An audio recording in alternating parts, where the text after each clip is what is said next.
चलिए स्टार्ट करते हैं. Last time luckily we were able to finish issue of debentures with your support.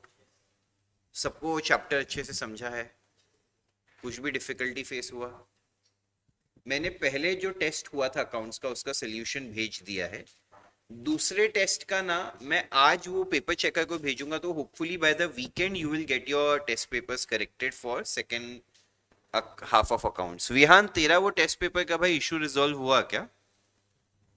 यार ये एक रिक्वेस्ट है, प्लीज सब लोग ऑफलाइन ही आके लिखिए टेस्ट. और देखो मतलब घर से लिखने में फिर क्या होता है मैं तुमको बताता हूँ. जो सुपरवाइजर उस टाइम है या मतलब नेक्स्ट फिर जब पेपर आता है थोड़ा सा मैनेज करना डिफिकल्ट हो रहा है यहाँ पे. तो इसलिए मैं रिक्वेस्ट कर रहा हूँ सब लोग ऑफलाइन लिखिए या इमीडिएट सेंड कर दीजिए. जो भी उस दिन का ही पेपर सुपरवाइज कर रहे हैं उन मैम से कोऑर्डिनेट करके डीले मत कीजिए, ठीक है? Great great. तो वो मैं तेरा कोऑर्डिनेट करवाता हूँ. फर्स्ट टेस्ट का एक प्रॉब्लम है ना, ठीक है? Good good good idea. Good decision for that. Maths का तेरे पास है कि नहीं है? मैथ्स का मिल गया वापस तुमको? मैथ्स का भी मिल गया ना सबको? देख वो अभी एक पुराने वाले का मेरे को नहीं आइडिया है. बट अभी देख जब से वो अकाउंट्स का हाफ सिलेबस वाला टेस्ट हुआ है ना, मैं तब से मैं प्रॉपर ट्रैक कर रहा हूँ. देख उससे पहले का ट्रैकिंग मेरे पास नहीं है. दो मेरी नजरों में अभी तक 3 मेन टेस्ट हुए हैं. 2 हाफ अकाउंट्स के और एक मैथ्स 2 का full syllabus except one topic, right? तो this is where I am tracking from. उससे पहले का अगर कोई अभी एक चैप्टर का टेस्ट रह गया है तो छोटा मोटा it's okay. I am not saying it's okay actually, but अभी इट्स लेट इट गो. हाँ वैसे वो होगा रिसेप्शन पे, आप मैम से बात कर लीजिए. बट यहाँ से आई विल मेक श्योर कि क्योंकि मैं कोशिश कर रहा हूँ पूरा 12th का सिलेबस कवर कर लूँ ये जो टेस्ट अपन ने प्लान किए उसके थ्रू. अच्छा और मैंने क्लास में बात कर लिया guys. What we will do is next class ये कमिंग नेक्स्ट संडे के लिए ना, next Sunday we will keep OC के फर्स्ट 4 टॉपिक्स. वैसे आई एम वेरी डिसअपॉइंटेड. मेरे को इतना तुम टेस्ट के लिए बोल रहे थे और मैंने बोला था क्लासेस का बुक लेके आने को, कोई लेके नहीं आया. This is quite sad. The dedication that you expect from your teacher, you have to show more dedication. I believe 8 लोग हैं 7 लोग हैं क्लास में, एक भी जन ओसी का बुक नहीं ला पाया despite clear discussion on the group के वो लेके आने. तो little disappointed there on the seriousness that every student is showing. मतलब ये मैंने हमेशा देखा है बच्चों का ऐसा ही रहता है. आओ बैठो. कुछ भी सामने वाले से गलती हो जाए तो उसके लिए पीछे पड़ जाते हैं, बट खुद एफर्ट डालने के लिए जीरो. तो ठीक है, I can see that, but very disappointing. चलो स्टार्ट करते हैं गाइस. नेक्स्ट जो कंपनी अकाउंट्स का थर्ड पार्ट है अब हम वो स्टार्ट करेंगे. That is redemption of preference shares. अभी redemption of preference shares topic के बारे में थोड़ा सा बैकग्राउंड दे देता हूं. हमने इशू ऑफ शेयर्स सीखा. शेयर्स 2 टाइप के होते हैं, एक इक्विटी एक प्रेफरेंस. इक्विटी शेयर्स क्या होते हैं? कंपनी के ट्रू ओनर्स होते हैं. कौन होते हैं कंपनी के? They are the residual owners of the company. सब लाइबिलिटीज पे ऑफ करने के बाद जो पैसा बचेगा वो आइडियली किस में बटता है? इक्विटी शेयर होल्डर्स में. प्रेफरेंस शेयर्स में अगर आपको याद होगा तो प्रेफरेंस शेयर्स में हम लोग फिक्स कैपिटल ही रीपे करते थे. अगर किसी ने 1 लाख कंट्रीब्यूट किया है तो जब रीपेमेंट भी होगा तब 1 लाख ही होगा. या फॉर दैट मैटर उनको डिविडेंड भी फिक्स रेट पे ही देते थे. किसी साल में ज्यादा भी प्रॉफिट्स कमाए तो हम उनको कुछ एक्स्ट्रा देने वाले नहीं है. याद है ये सब चीजें हमने प्रेफरेंस शेयर्स के बारे में पढ़ी है कि नहीं पढ़ी है? तो preference share holders, preference shares मैंने आपको पहले भी सिखाया होगा, मोर और लेस एक प्रकार का लोन ही होता है जिसको फिक्स डिविडेंड देना है और कुछ साल बाद रीपे कर देना है. प्रेफरेंस शेयर्स की max life as per companies act 20 years हो सकती है. कितनी हो सकती है? ठीक है. तो अभी प्रेफरेंस शेयर्स का रिडेम्पशन का क्या मतलब है? यहाँ पे रिडीम करना प्रेफरेंस शेयर्स मतलब प्रेफरेंस शेयर्स के पैसे को रीपे कर देना. रिडीम कर देना मतलब क्या? प्रेफरेंस शेयर्स के पैसे को रीपे या सेटल कर देने का. रिडेम्पशन वाया कन्वर्जन भी हो सकता है. कि क्योंकि कुछ कुछ प्रेफरेंस शेयर्स में ऐसा लिखा रहता है it will get converted into equity shares, तो that is also a possibility, but ठीक है, for now you have to understand that we are repaying the money, that is redemption. Clear है सभी लोगों को? अभी यहाँ पे क्या लिखा है, redemption of preference shares is nothing but repayment, okay? ये समझा सबको? Redemption of preference share capital means repaying the capital back to preference holders at an agreed amount at an agreed rate. वही जितना भी अमाउंट अग्रीड रहेगा वो हम जिस फ्यूचर डेट पे अग्रीड है उस पे रीपे करते हैं। रिडेम्पशन पीरियड और maturity date and amount is known to all concerned at the time of issuing of such securities so that it is easy to attract investors. ऐसा होता है क्या कि कंपनी बोलती है मेरा मन करेगा तब मैं रीपे करूंगा, जनरली क्या होता है फिक्स रहता है कि 15 साल बाद, 20 साल, या कुछ कुछ स्टार्टअप्स के केस में ऐसा होता है अप टू 20 इयर्स में हम उसको रिडीम कन्वर्ट कर देंगे इक्विटी शेयर्स में। वैसा तो वैसा the company can not issue irredeemable preference shares, maximum time limit for redemption of preference shares is 20 years like I told you, which can be extended up to 30 years for companies engaged in setting up and dealing with infrastructure projects। infrastructure projects की life ही इतनी लंबी होती है। आज LNT के projects देखो, अगर आज प्लानिंग चल रही है अगले से 10 साल बाद तक भी क्या करना है, तो उनके लिए आप 20 साल का नहीं सेटअप कर सकते, इसलिए 30 साल तक का बेनिफिट दिया गया है। Preference shares are redeemed at either par और premium but not at discount. Redemption discount पे नहीं हो सकता है। इसका क्या मतलब है, अगर आपने 100 रुपए में एक प्रेफरेंस शेयर इशू किया है तो या तो फ्यूचर में आपने कमिट किया रहेगा आप 100 रिपे करेंगे या 105। आप बोलेंगे मैं 98 रिपे करूंगा तो कोई डालेगा क्या पैसा? नहीं। Conditions for redemption of preference share capital, only fully paid up preference shares can be redeemed, partly paid up preference shares cannot be redeemed. If company has partly paid up, it must be first converted into fully paid up and then only such preference shares can be redeemed। क्या मतलब है, अगर अपने पास preference shares है 10,000, उन 10,000 पे final call 2 रुपए का आना, अभी कंपनी सोचती है अभी इन प्रेफरेंस शेयर्स को रिडीम कर देते हैं, ऐसा है ना, तो पहले क्या करो, पार्टली पेड अप जो शेयर्स हैं जिन पे 2 रुपए आना, वो फाइनल कॉल 2 रुपए का बुलवाओ, वो पैसा कलेक्ट करो और फिर प्रेफरेंस शेयर्स को रिडीम करो। पार्टली पेड अप को रिडीम कर सकते नहीं है। अगर कुछ ऐसे शेयर्स है जिन पे कॉल्स इन अरियर्स है, क्या है, तो उनको एक और फाइनल रिमाइंडर दो, पैसा देते हैं तो कलेक्ट करो, तो वो फुली पेड अप हो गए और फिर रिडेम्पशन करो। अगर वो लोग पैसा देने से मना करते तो उनके शेयर्स को क्या करो, फॉरफिट, क्या करो, फिर रीइश्यू भी करो, और रीइश्यू अगर सम में नहीं बोला हो तो मत करो, और फिर बचे हुए शेयर्स को रिडीम कर दो। समझे? 10,000 शेयर्स ने 100 शेयर्स पे पैसा आना बाकी है लास्ट 2 कॉल का, उनको रिमाइंडर दिया, पैसा भर दिया तो उनके शेयर्स भी फुली पेड अप हो गए, फिर हमने रिडेम्पशन कर दिया। अगर समझो वो लोग पैसा नहीं दे पाते तो उनके शेयर्स को क्या किया, फॉरफिट, फिर या तो रीइश्यू करेंगे या तो नहीं करेंगे, डज नॉट मैटर, बट फिर बचे हुए सारे शेयर्स को रिडीम कर देंगे। Got it? Next, if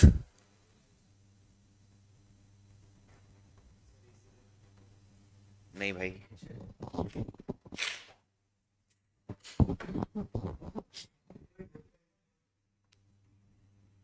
thank you.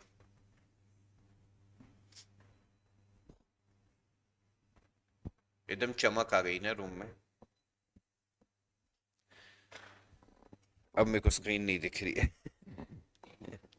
नहीं नहीं नहीं, ठीक है।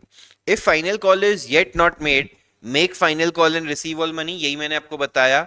If there are calls in arrears, इधर रिसीव और रीइश्यू कब करना है अगर क्वेश्चन में बोला हो तो। सबको समझा? ये एक पॉइंट था कि सिर्फ fully paid up preference shares, conditions देख रहे हैं ना अपन, उसमें पहली कंडीशन क्या है, सिर्फ fully paid up preference shares redeem हो सकते हैं। सबको समझा?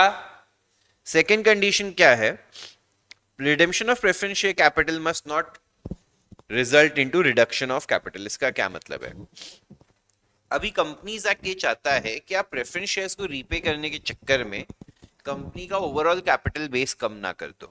उससे क्या है, जिसने लोन वोन दिया था कंपनी को, उसके लिए ऐसा हो जाएगा कि अरे कैपिटल कम हो गया, तो उसके लिए रिस्क थोड़ा बढ़ जाता है।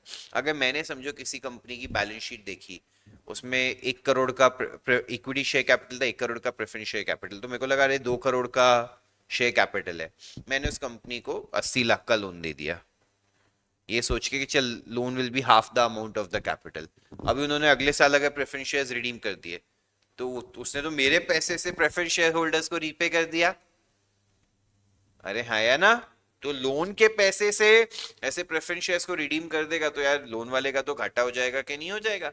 तो इसलिए ये इंश्योर करने के लिए कि लोन वाले को घाटा ना हो, रूल ये बनाया है कि जो भी आप प्रेफरेंस शेयर्स रिडीम कर रहे हैं, या तो आपको उसके सामने फ्रेश इशू करना पड़ेगा। क्या करना पड़ेगा? Fresh issue. तो अगर आप प्रेफरेंस शेयर्स 100 रुपए की फेस वैल्यू के, क्या चीज के 100 रुपए की रिडीम कर रहे हैं, तो आपको सामने या तो 100 रुपए की फेस वैल्यू के इक्विटी या तो प्रेफरेंस शेयर्स इशू करने पड़ेंगे। सबको समझा? फेस वैल्यू बोला हर जगह, कुछ भी प्रीमियम पे है तो उससे फर्क पड़ता। समझे ये बात? अगर समझो 100 रुपए के प्रेफरेंस शेयर्स रिडीम हो रहे हैं, या समझो 10 लाख के हो रहे हैं, तो तुमको 10 लाख की फेस वैल्यू के इशू करने पड़ेंगे। तुम ऐसा नहीं बोल सकते अरे मैं 8 लाख के इशू कर रहा हूँ एट 2 लाख का प्रीमियम, तो 10 लाख रुपए आ गया, चलेगा क्या? नहीं, 10 लाख की फेस वैल्यू के। समझा सबको? This is one way. Another ways, तुम ऐसा बोलो अरे मेरे कंपनी में मैंने इतने सारे पास्ट के जो प्रॉफिट्स कमाए हैं, उस प्रॉफिट्स में से अगर मैं समझो अभी 10 लाख के प्रेफरेंस शेयर्स रिडीम कर रहा हूं, तो 10 लाख के प्रॉफिट्स में सेट असाइड कर देता हूं और उसको एक सेपरेट रिजर्व में ट्रांसफर कर देता हूं। तो बाकी किसी कंपनी के जिसने लोन दिया है या बाकी किसी को भी रिस्क नहीं आएगा, क्योंकि उनके पैसे से मैं प्रेफरेंस शेयर्स को रिडीम कर रहा, मैं क्या कर रहा हूं, जो मेरे पास पास्ट के रिजर्व्स है उसको यूटिलाइज कर रहा हूं। अभी ये वाला जो सेकंड वाला होता है, ये इन अ वे सिर्फ एक बुक एंट्री है। सिर्फ क्या है? एक, आप बाकी रिजर्व्स को हटा के ये एक रिजर्व क्रिएट कर देते हैं। इस रिजर्व का नाम होता है CRR, that is capital redemption reserve. क्या होता है? तो देखिए यहां पे, देखिए क्या लिखा है। पहला ऑप्शन क्या है? Fresh issue of shares for this capital to be replaced by capital. In such a case fresh equity shares और preference shares can be issued. Debentures consider होते हैं क्या इस पर्पस के लिए? नहीं, क्योंकि वो कैपिटल का हिस्सा नहीं हो, तो बोरोड फंड्स में चले जाएगा। हाँ या ना? And if such fresh shares are issued at premium, securities premium cannot be considered for replacement. मैंने आपको क्या बोला है? दोनों साइड पे फेस वैल्यू देखो, समझा?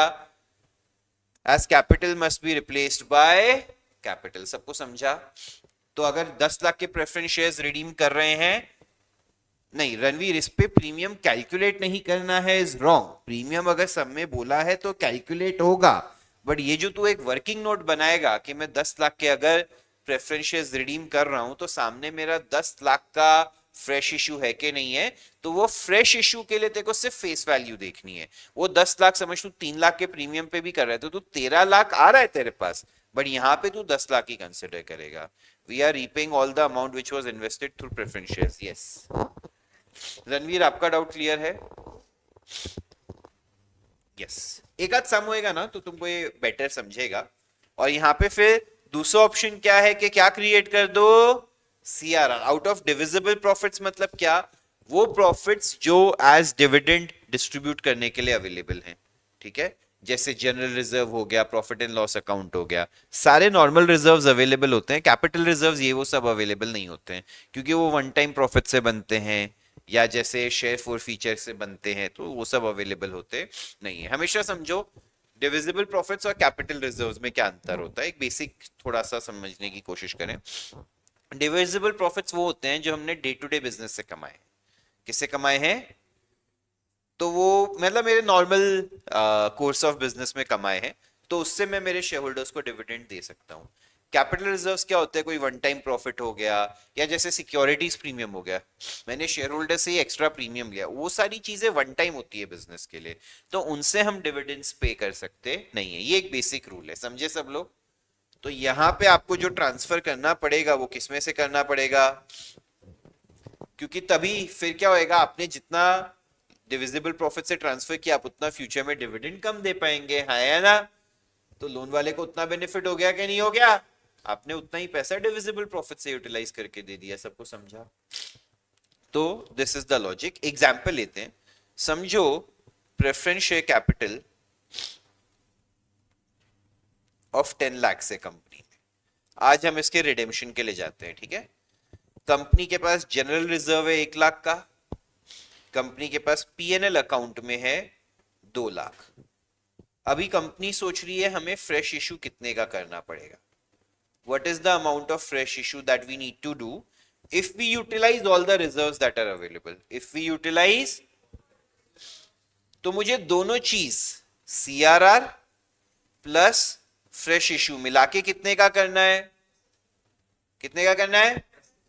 CRR के लिए कितना पैसा अवेलेबल है? अब समझो यहां पे सिक्योरिटीज प्रीमियम भी होता है 1 लाख, तो वो कंसिडर करना है क्या? हाँ या ना?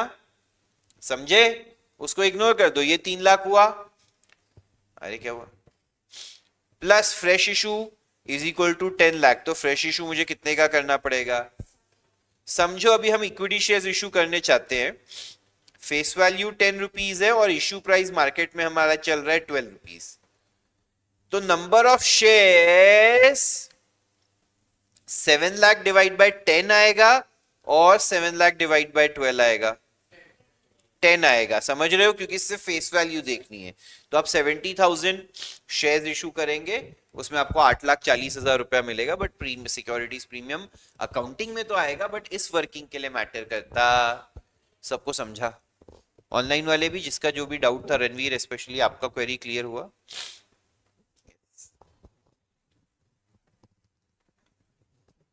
ऑनलाइन बाकी जनता भी जवाब दीजिए, सबको समझा है क्या?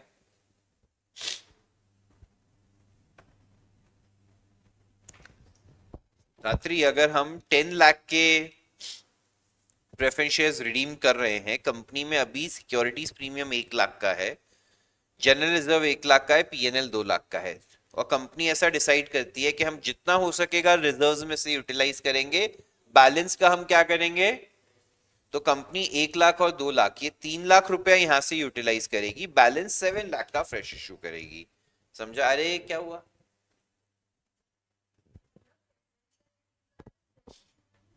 जरूरी नहीं है आप इक्विटी प्रेफरेंस दोनों कर सकते हैं.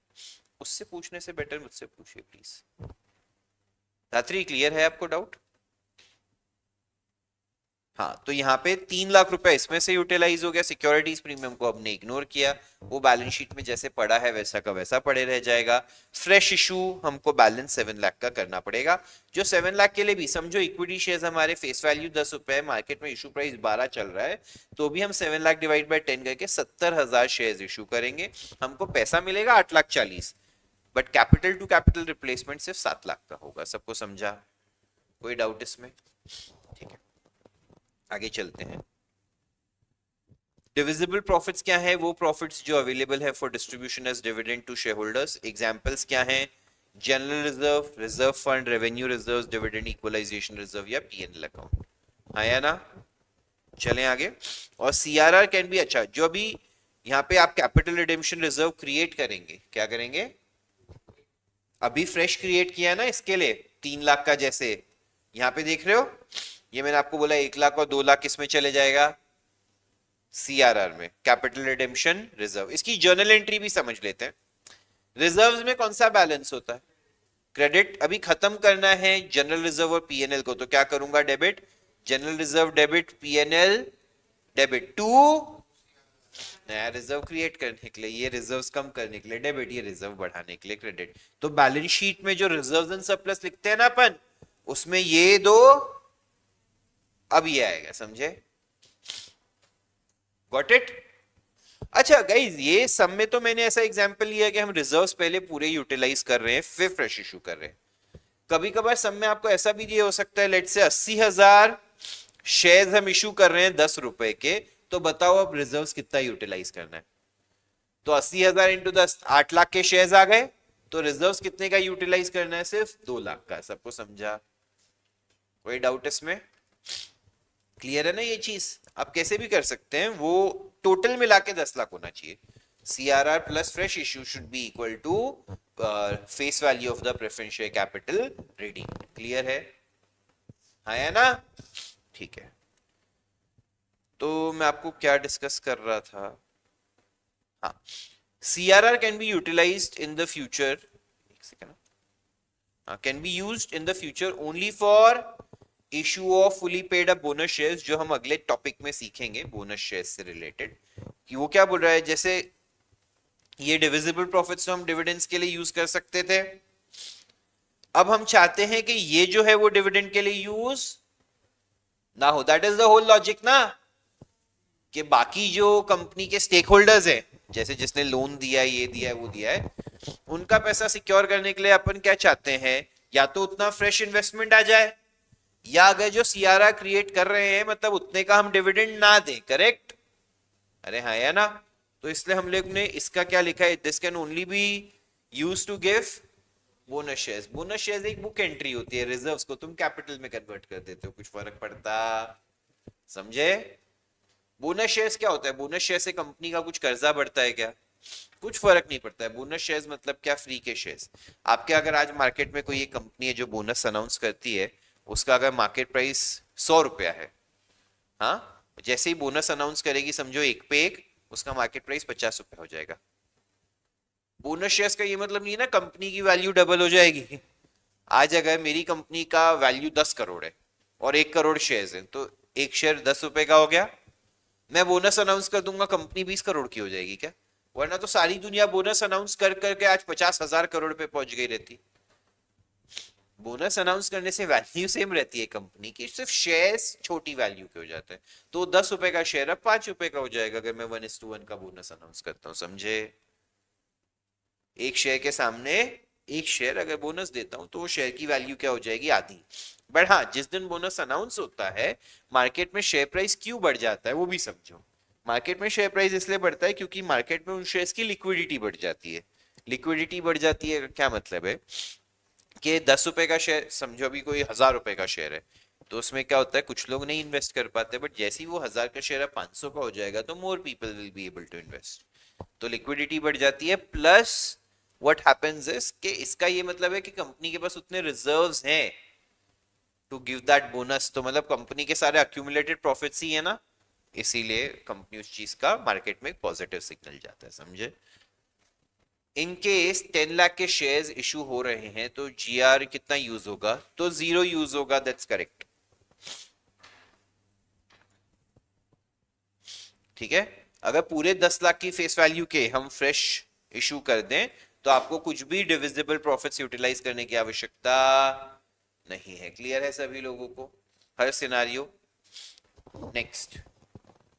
तो सीआरआर सिर्फ उसके लिए यूज हो सकता है बोनस शेयर्स के लिए, और जो भी रिडक्शन ऑफ कैपिटल वाला क्लॉजेस है जो पेड अप कैपिटल को अप्लाई होता है वही उनको भी होगा। Premium on redemption of preference shares, if any, must be written off immediately out of divisible profits, जैसे securities premium, only if specified in the problem. तो premium on redemption of preference shares, अगर समझो 10 लाख के shares हम 5% के premium पे redeem कर रहे हैं, तो 10 लाख का 5% कितना हो गया? 50,000। वो खर्चा भी तो हमें कहीं ना कहीं राइट ऑफ करना पड़ेगा, वो आपको सीधा सीधा डिविजिबल प्रॉफिट्स में से राइट ऑफ कर सकते हैं। सिक्योरिटीज प्रीमियम में से तभी कर सकते हैं जब क्वेश्चन में बोला हो। समझा सबको? एंट्रीज की ओर बढ़े। Preference share final call due and received. अभी ये वाली एंट्री तो आप ही लोग मेरे को बता देंगे। फाइनल कॉल ड्यू होने की एंट्री क्या होती है? हाँ, क्या अनपढ़ हो क्या सब लोग? फाइनल कॉल ड्यू होने की एंट्री क्या होती है? नहीं आती क्या? शिट यार, ये बैच कितने लोग हैं? 30 लोग हैं। मेरे को लगता है 2 लोग 3 लोग पास हो पाएंगे CA foundation. 10% result. This is how bad your situation is. हाँ बोल।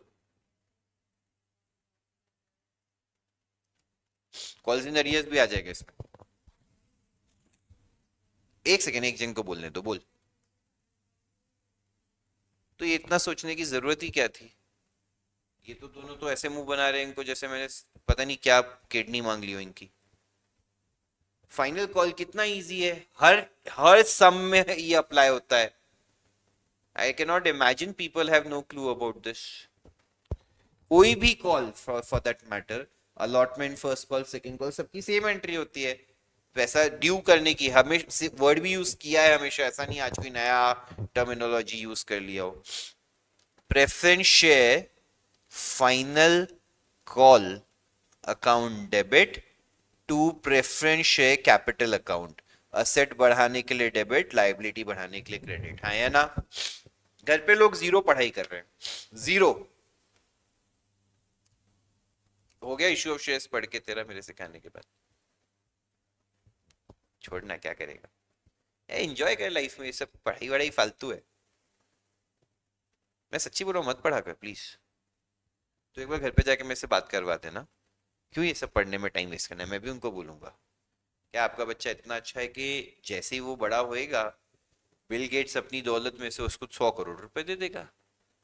पागल है तेरे घर वाले भी रे, बोलते हैं पढ़ने को। हाँ, पागल है, अक्ल ही नहीं है उनको। तो मैं बात करता हूँ उनसे, उनको समझ आ जाएगी, ठीक है। हाँ, तेरे घर वाले भी ऐसे ही ना समझे क्या मैं बात करूं।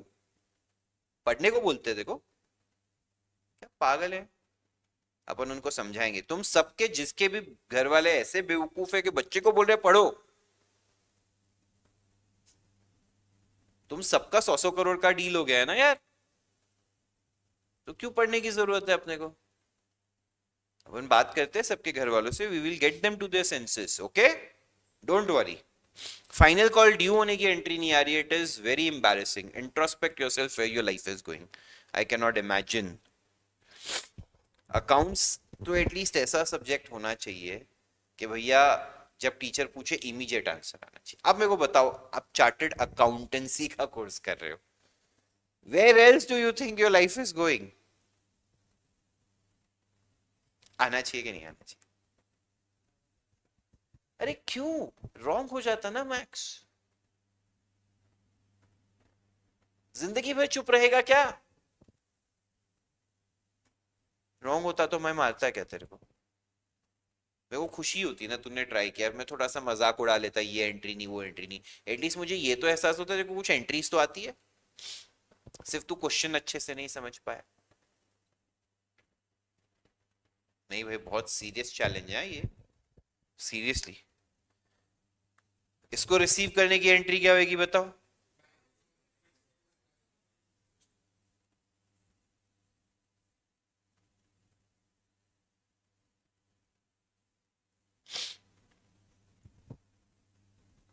तुझे क्या हो गया था, तू क्यों भूल गई थी।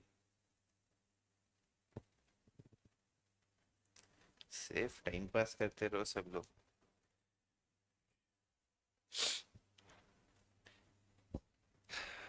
मैंने तुमको बहुत बार बताया है, प्लीज प्लीज प्लीज मत ये सब करो यार। मतलब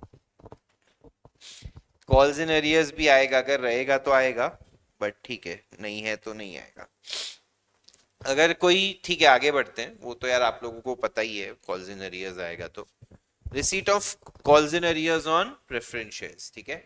अभी समझो ये तो वो सिनेरियो था कि पूरे सारे शेयर्स का ही कोई एक कॉल होना बाकी था, तो हमने कॉल किया, पैसा रिसीव किया।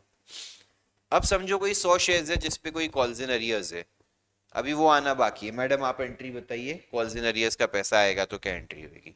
और कोई कुछ नहीं बोले। हाँ, वेरी गुड।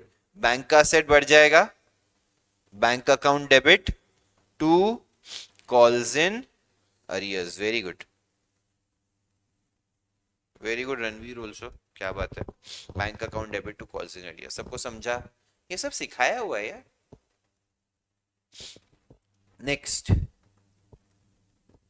अगर अब पैसा नहीं आता है तो शेयर्स को क्या कर लेंगे, फोरफिट करेंगे, तो प्रेफरेंस शेयर कैपिटल अकाउंट, ठीक है। जनरली इस केस में सिक्योरिटीज प्रीमियम नहीं आता है, क्योंकि ये लास्ट कॉल या कुछ बाकी रहता है तो प्रीमियम कलेक्ट हो गया रहता है, बट जो भी है वो भी रहेगा तो सिक्योरिटीज प्रीमियम भी आएगा। सिक्योरिटीज प्रीमियम अकाउंट डेबिट, वैसे आपको ये किसी सम में नहीं मिलेगा, अभी बता देता हूं, ठीक है। To calls in arrears to share forfeiture, हाँ या ना, करेक्ट। शेयर्स को रीइश्यू करेंगे, बोलो, बैंक अकाउंट डेबिट, फिर share forfeiture account debit, फिर टू प्रेफरेंस शेयर कैपिटल, फिर टू सिक्योरिटीज प्रीमियम। क्या हुआ, हो सकता है ना प्रीमियम में इशू कर दिए और इशू के टाइम हमेशा शेयर फॉर फीचर आएगा, ऐसा जरूरी है क्या। या तो ये आएगा ना यार, डिस्काउंट में देना जरूरी है, कहीं लिखा है? नहीं नहीं, मैं कुछ नहीं इसमें कंफ्यूजन क्रिएट किया। तू पढ़ा हुआ नहीं है इसलिए तेरे को कंफ्यूजन हुआ। सबको समझा? कोई डाउट? आएगी ना एंट्री, खत्म थोड़ी ना हुआ, यहां तक का पूछा ना। जितना शेयर फॉर फीचर यूटिलाइज नहीं हुआ है उसको कहां ट्रांसफर कर देंगे?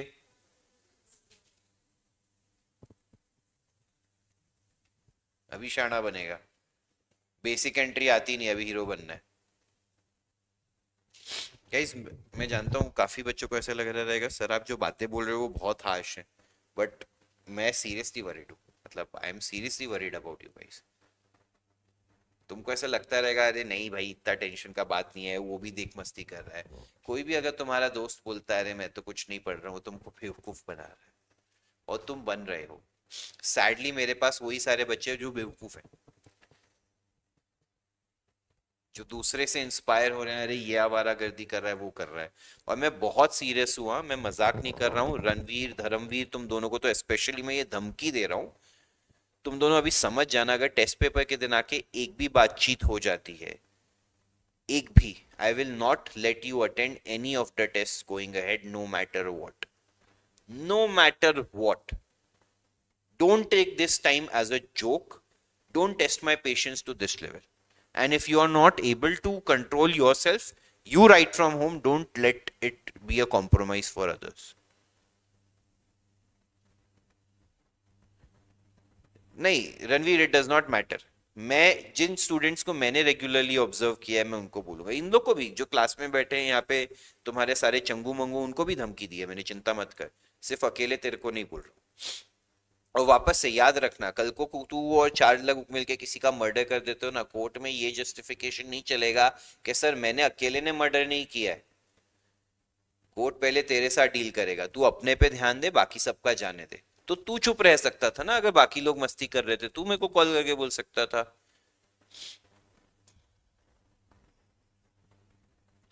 नमन, तेरे बारे में भी सुनने में आ रहा है कि लास्ट दो टेस्ट से नारायण सर ने तेको पकड़ा था। कोई भी आवाज हो गई, कोई भी, तो तू देख ले। और ये जो बात अभी तूने बोली है ना कि नमन को पकड़ा था, ये तुझे मुझे पहले बतानी चाहिए थी, ना कि आज जब मैं तुझे डांट रहा हूं। यही मेरा पॉइंट है स्टार्टिंग से। अगर नमन भी गलती कर रहा है या रणवीर भी कर रहा है, कोई भी कर रहा है, अपने को एज अ ग्रुप देखना है, करेक्ट? किसी की भी मिस्टेक है। अरे यार, अभी यहाँ पे ऑनलाइन 14 लोग हैं, तुम लोग यहाँ पे 7 लोग हो, 8 लोग हो, मिला के मैं बोल रहा हूँ 22 लोग हैं। किसी भी गिवन डे पे एक या दो गलती कर रहे हो तो बाकी 20 क्या कर रहे हैं, जक मरा रहे हो क्या? बाकी 20 को तो पॉइंट आउट करना चाहिए कि नहीं करना चाहिए? That is the whole sad part, ये किसी को पड़ी ही नहीं है। चलो, मेरे को बताओ यहां तक की एंट्री सबको समझी है क्या? ठीक है, एक काम करो, ये वाला पार्ट की जर्नल एंट्रीज लिख लो।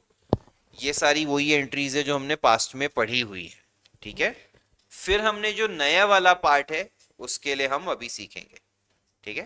पहले इतना पार्ट की एंट्रीज लिख लो जो हमने पहले से करी हुई है। और कौन करता है मस्ती वैसे बताना? ये निकुंज करता है? आप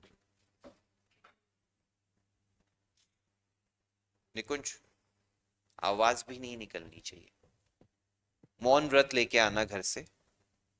अगर टीचर तुमको टेस्ट पेपर भी देना भूल जाए तो ऐसे करना, समझा?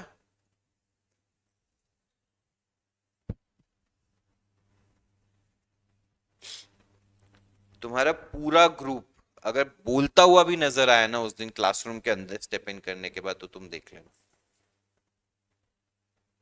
और नमन, तू तो बहुत बहुत गलत है, ये बहुत ज्यादा।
चलिए डन, इसको स्क्रॉल कर देते हैं।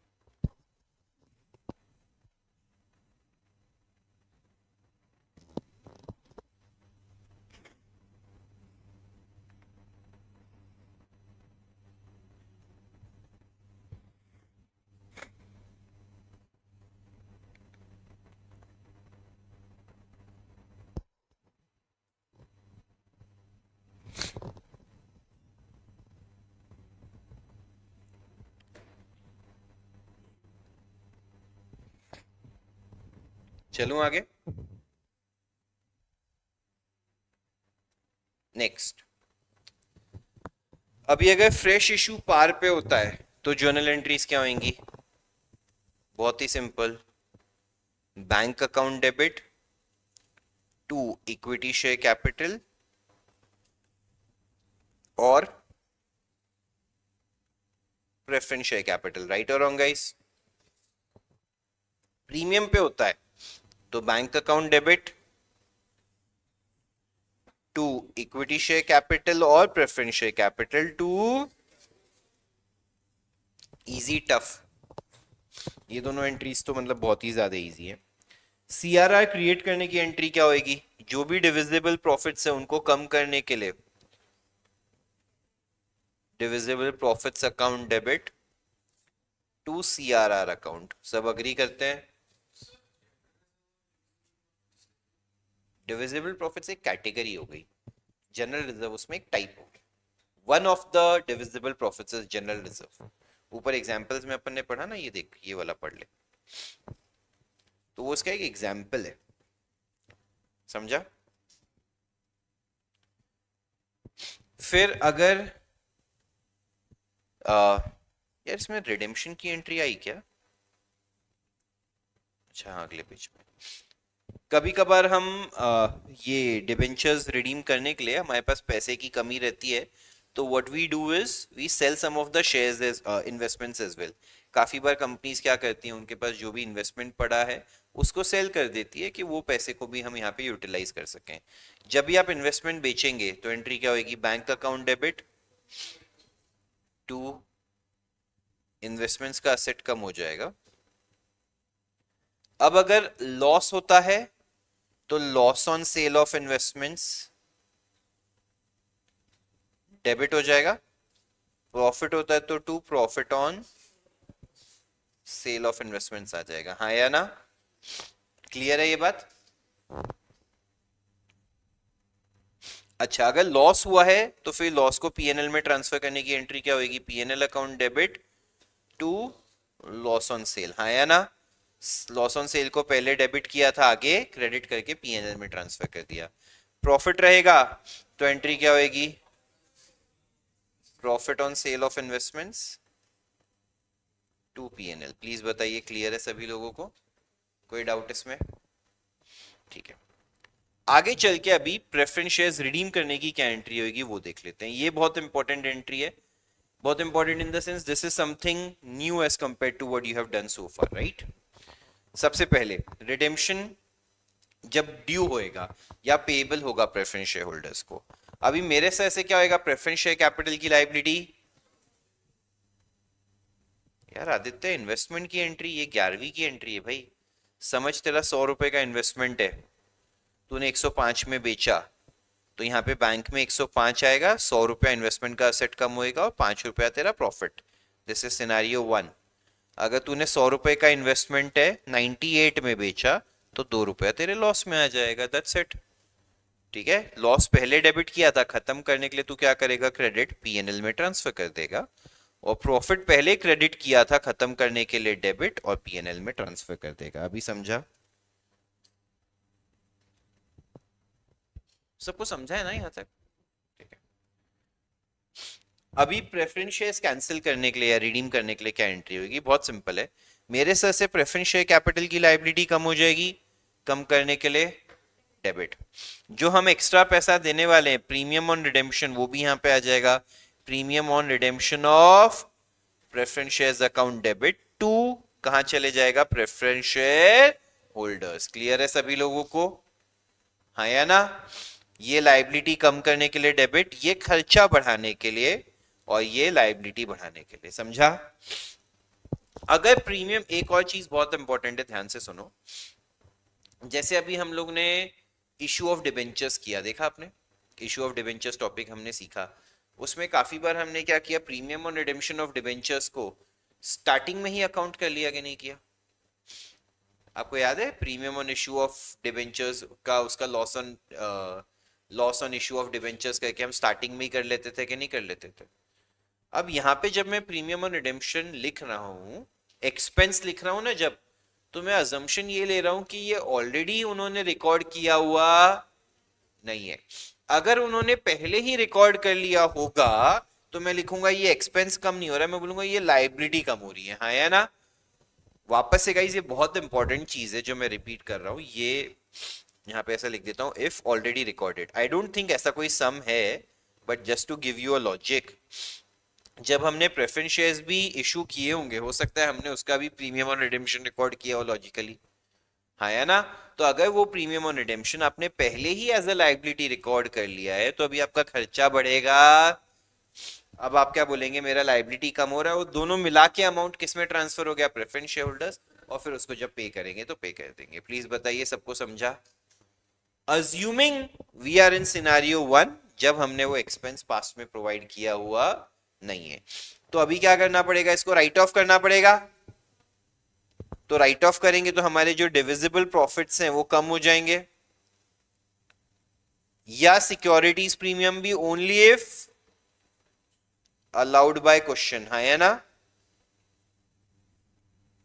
To premium on redemption of preference shares. Please बताइए, सबको समझा?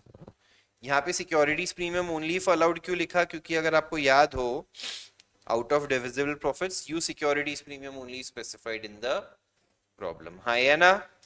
तो गाइस फिर से रिपीट कर रहा हूँ, आज मेरे प्रेफरेंस शेयर्स को मैं अगर कैंसिल करने की या रिडीम करने की सोचता हूँ, तो मेरे सर से प्रेफरेंस शेयर कैपिटल का लाइबिलिटी कम हो जाएगा। प्रेफरेंस शेयर कैपिटल का लाइबिलिटी कम करने के लिए डेबिट, जो मैं एक्स्ट्रा पैसे रिडेम्पशन पे करने वाला हूँ, प्रीमियम ऑन रिडेम्पशन का खर्चा बढ़ाने के लिए डेबिट, मिला के total amount preference share holders को पे करना है, टू प्रेफरेंस शेयर होल्डर्स। ये जो प्रीमियम का खर्चा हुआ ये राइट ऑफ करना पड़ेगा, तो कोई भी खर्चा राइट ऑफ करते हैं तो डिविजिबल प्रॉफिट्स उतने से कम हो जाएंगे, टू प्रीमियम ऑन रिडेम्पशन। अगर सिक्योरिटीज प्रीमियम से राइट ऑफ करते हैं, that will only happen if it is allowed by the question. Payment to preference share holders कैसे होगा? प्रेफरेंस शेयर होल्डर्स का लाइबिलिटी कम करने के लिए डेबिट टू बैंक। इजी और टफ? वही, अरे भाई तू बार बार वही कर रहा है। मैं बोल रहा हूँ लड़के, तू बोल रहा है लड़कों में नमन बोलो, ये बोलो, वो बोलो, या मेरा नाम, क्या मैटर करता है? मैं तेको वही तो, यहाँ पे लॉजिक क्या है, डिविजिबल प्रॉफिट, उसमें से कोई भी यूटिलाइज कर। ठीक है सर, सो प्रीमियम में रिडीम होगा shares that is determined from the beginning, yes, and वो लाइबिलिटी कम हुई तो वाला रिपीट करो ना। तो मेरा ये कहने का मतलब था यहाँ पे, ये प्रीमियम ऑन रिडेम्पशन को मैंने क्या लिखा है, एक्सपेंस। समझ, जब हमने प्रेफरेंस शेयर्स इशू करे थे तभी हमको पता तो था ही कि प्रीमियम पे रिडीम करना है, क्योंकि ये सारे टर्म्स तो पहले डिसाइड हो जाते हैं। तो जैसे डिबेंचर्स में हम क्या करते थे, इशू के टाइम ही वो लाइबिलिटी रिकॉग्नाइज कर लेते थे, to premium on redemption of debentures. Issue of debentures भूल गए क्या लोग ऑलरेडी? हमने किया ना लास्ट दो लेक्चर में इशू ऑफ डिबेंचर्स, तो वो लाइबिलिटी रिकॉर्ड करके उसका लॉस सामने सामने तभी डेबिट कर देते थे, याद है? Loss on issue of debentures नाम से। तो वो अगर वैसा प्रेफरेंस शेयर्स के लिए भी किया है तो ये लाइबिलिटी ऑलरेडी तुम्हारी बुक्स में होगा, तो वो लाइबिलिटी एडजस्ट होगा, वरना वो खर्चा। ठीक है, सिंपल है। Please start writing. यहां से लिखना बाकी है ना? ऑनलाइन भी सबको समझा है क्या गाइस?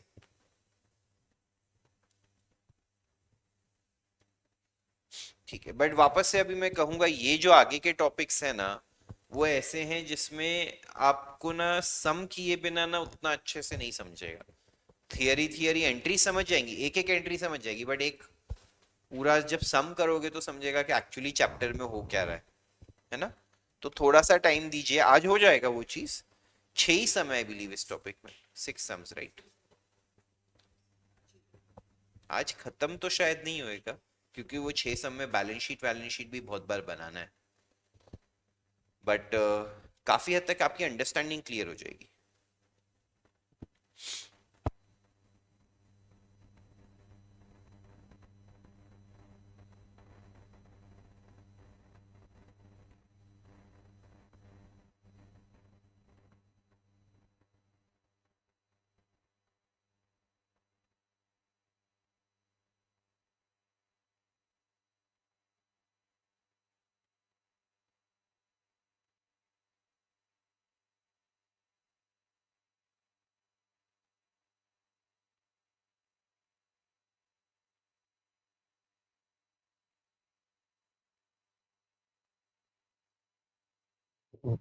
यस, वो डाउट सॉल्विंग का we will keep this Sunday. Sunday को मेरा ही लेक्चर है।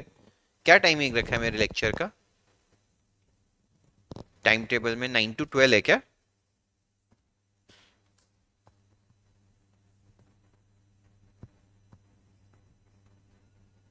हम्म,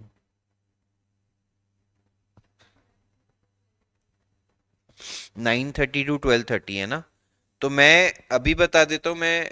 अच्छा, आपका उस दिन 8 से 9:15 टेस्ट भी है ना? तो मोस्टली मैं ऐसा करूँगा गाइस। मैं कोशिश करूँगा मैं संडे को 9 बजे आ जाऊँ। तो half an hour before the lecture I will be available 9 to 9:30। किसी के छोटे मोटे डाउट्स हो तो तभी आपका ब्रेक ही चल रहा रहेगा, क्योंकि एक ही चैप्टर का टेस्ट है, तो आई डोंट थिंक 9 तक। सर ने एक का कब बोला ये? हाँ, तो अच्छा किया, 3 चैप्टर का ही होना चाहिए। तो ग्रुप में क्यों नहीं डाला है? तुम लोग में से एक जन डाल दो ना। खत्म करो के guys, as discussed with Narayan sir. क्योंकि मैंने सर को कॉल तो किया था, सर एक एक चैप्टर रखने का अपने पास टाइम तो नहीं है फ्रैंकली। तो I am assuming sir implemented that. क्योंकि नहीं है मतलब, और देखो महाराष्ट्र बोर्ड के लिए यार 12th के लिए क्या नल्ले टॉपिक्स है एक एक। मैथ्स में आई एम नॉट अवेयर कि कितना वो इम्पोर्टेंट है। हाँ, वो तो मेरे को आते ही नहीं है, तो आई हैव नो क्लू कि उनका टफनेस का लेवल क्या है। बट एक एक topic still does not make sense. मैं एक एक टॉपिक तो ना मेरे को लगता है कहीं पे भी सेंस नहीं बनता है। थोड़ा कुछ तो होना चाहिए ना कि बच्चा कंफ्यूज हो सके। या 4 जर्नल एंट्री रट के आनी है और लिखनी है, कोई भी कर सकता है।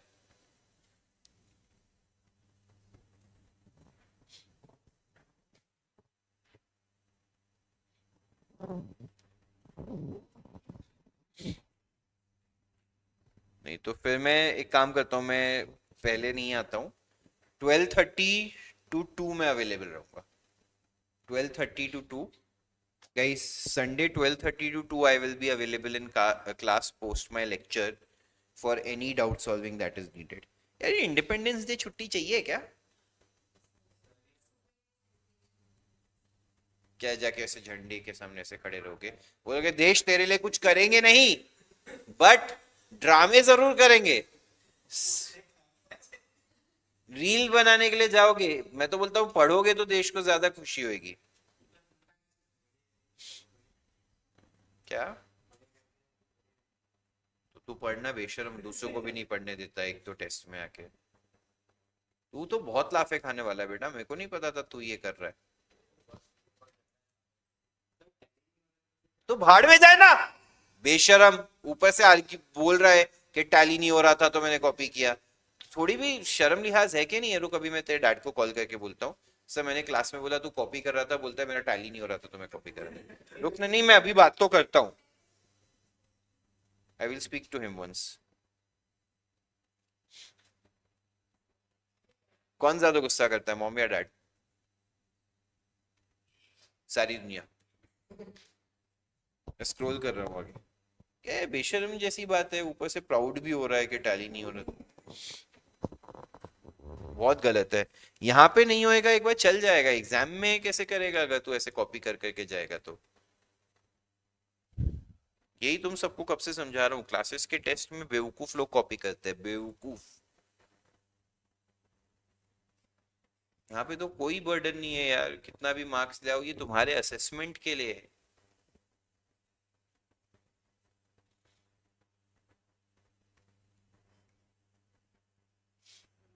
हम्म। हाँ हाँ, बस अभी मैं ब्रेक दूंगा ना, फिर अपन बैठते हैं। तू भी फिर अंदर घुस के बैठी है वहां पे। अभी मेरे को एक चीज बता, जब अपनी बात हुई थी कि जब लोग लिखेंगे तब अपन पढ़ेंगे, फिर भी तू ऐसी इनएक्सेसिबल जगह पे बैठी है। या तो इन दोनों के सर पे पैर रख के जाऊं, इतना मैं एथलेटिक हूं नहीं। और वो गलत भी होगा। स्मार्टनेस तो आप सब में भी बहुत कूट कूट के भरी है।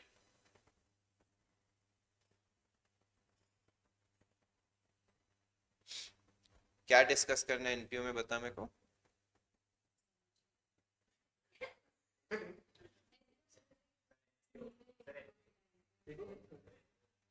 क्या नहीं समझ रहे एनपीओ में? हाँ,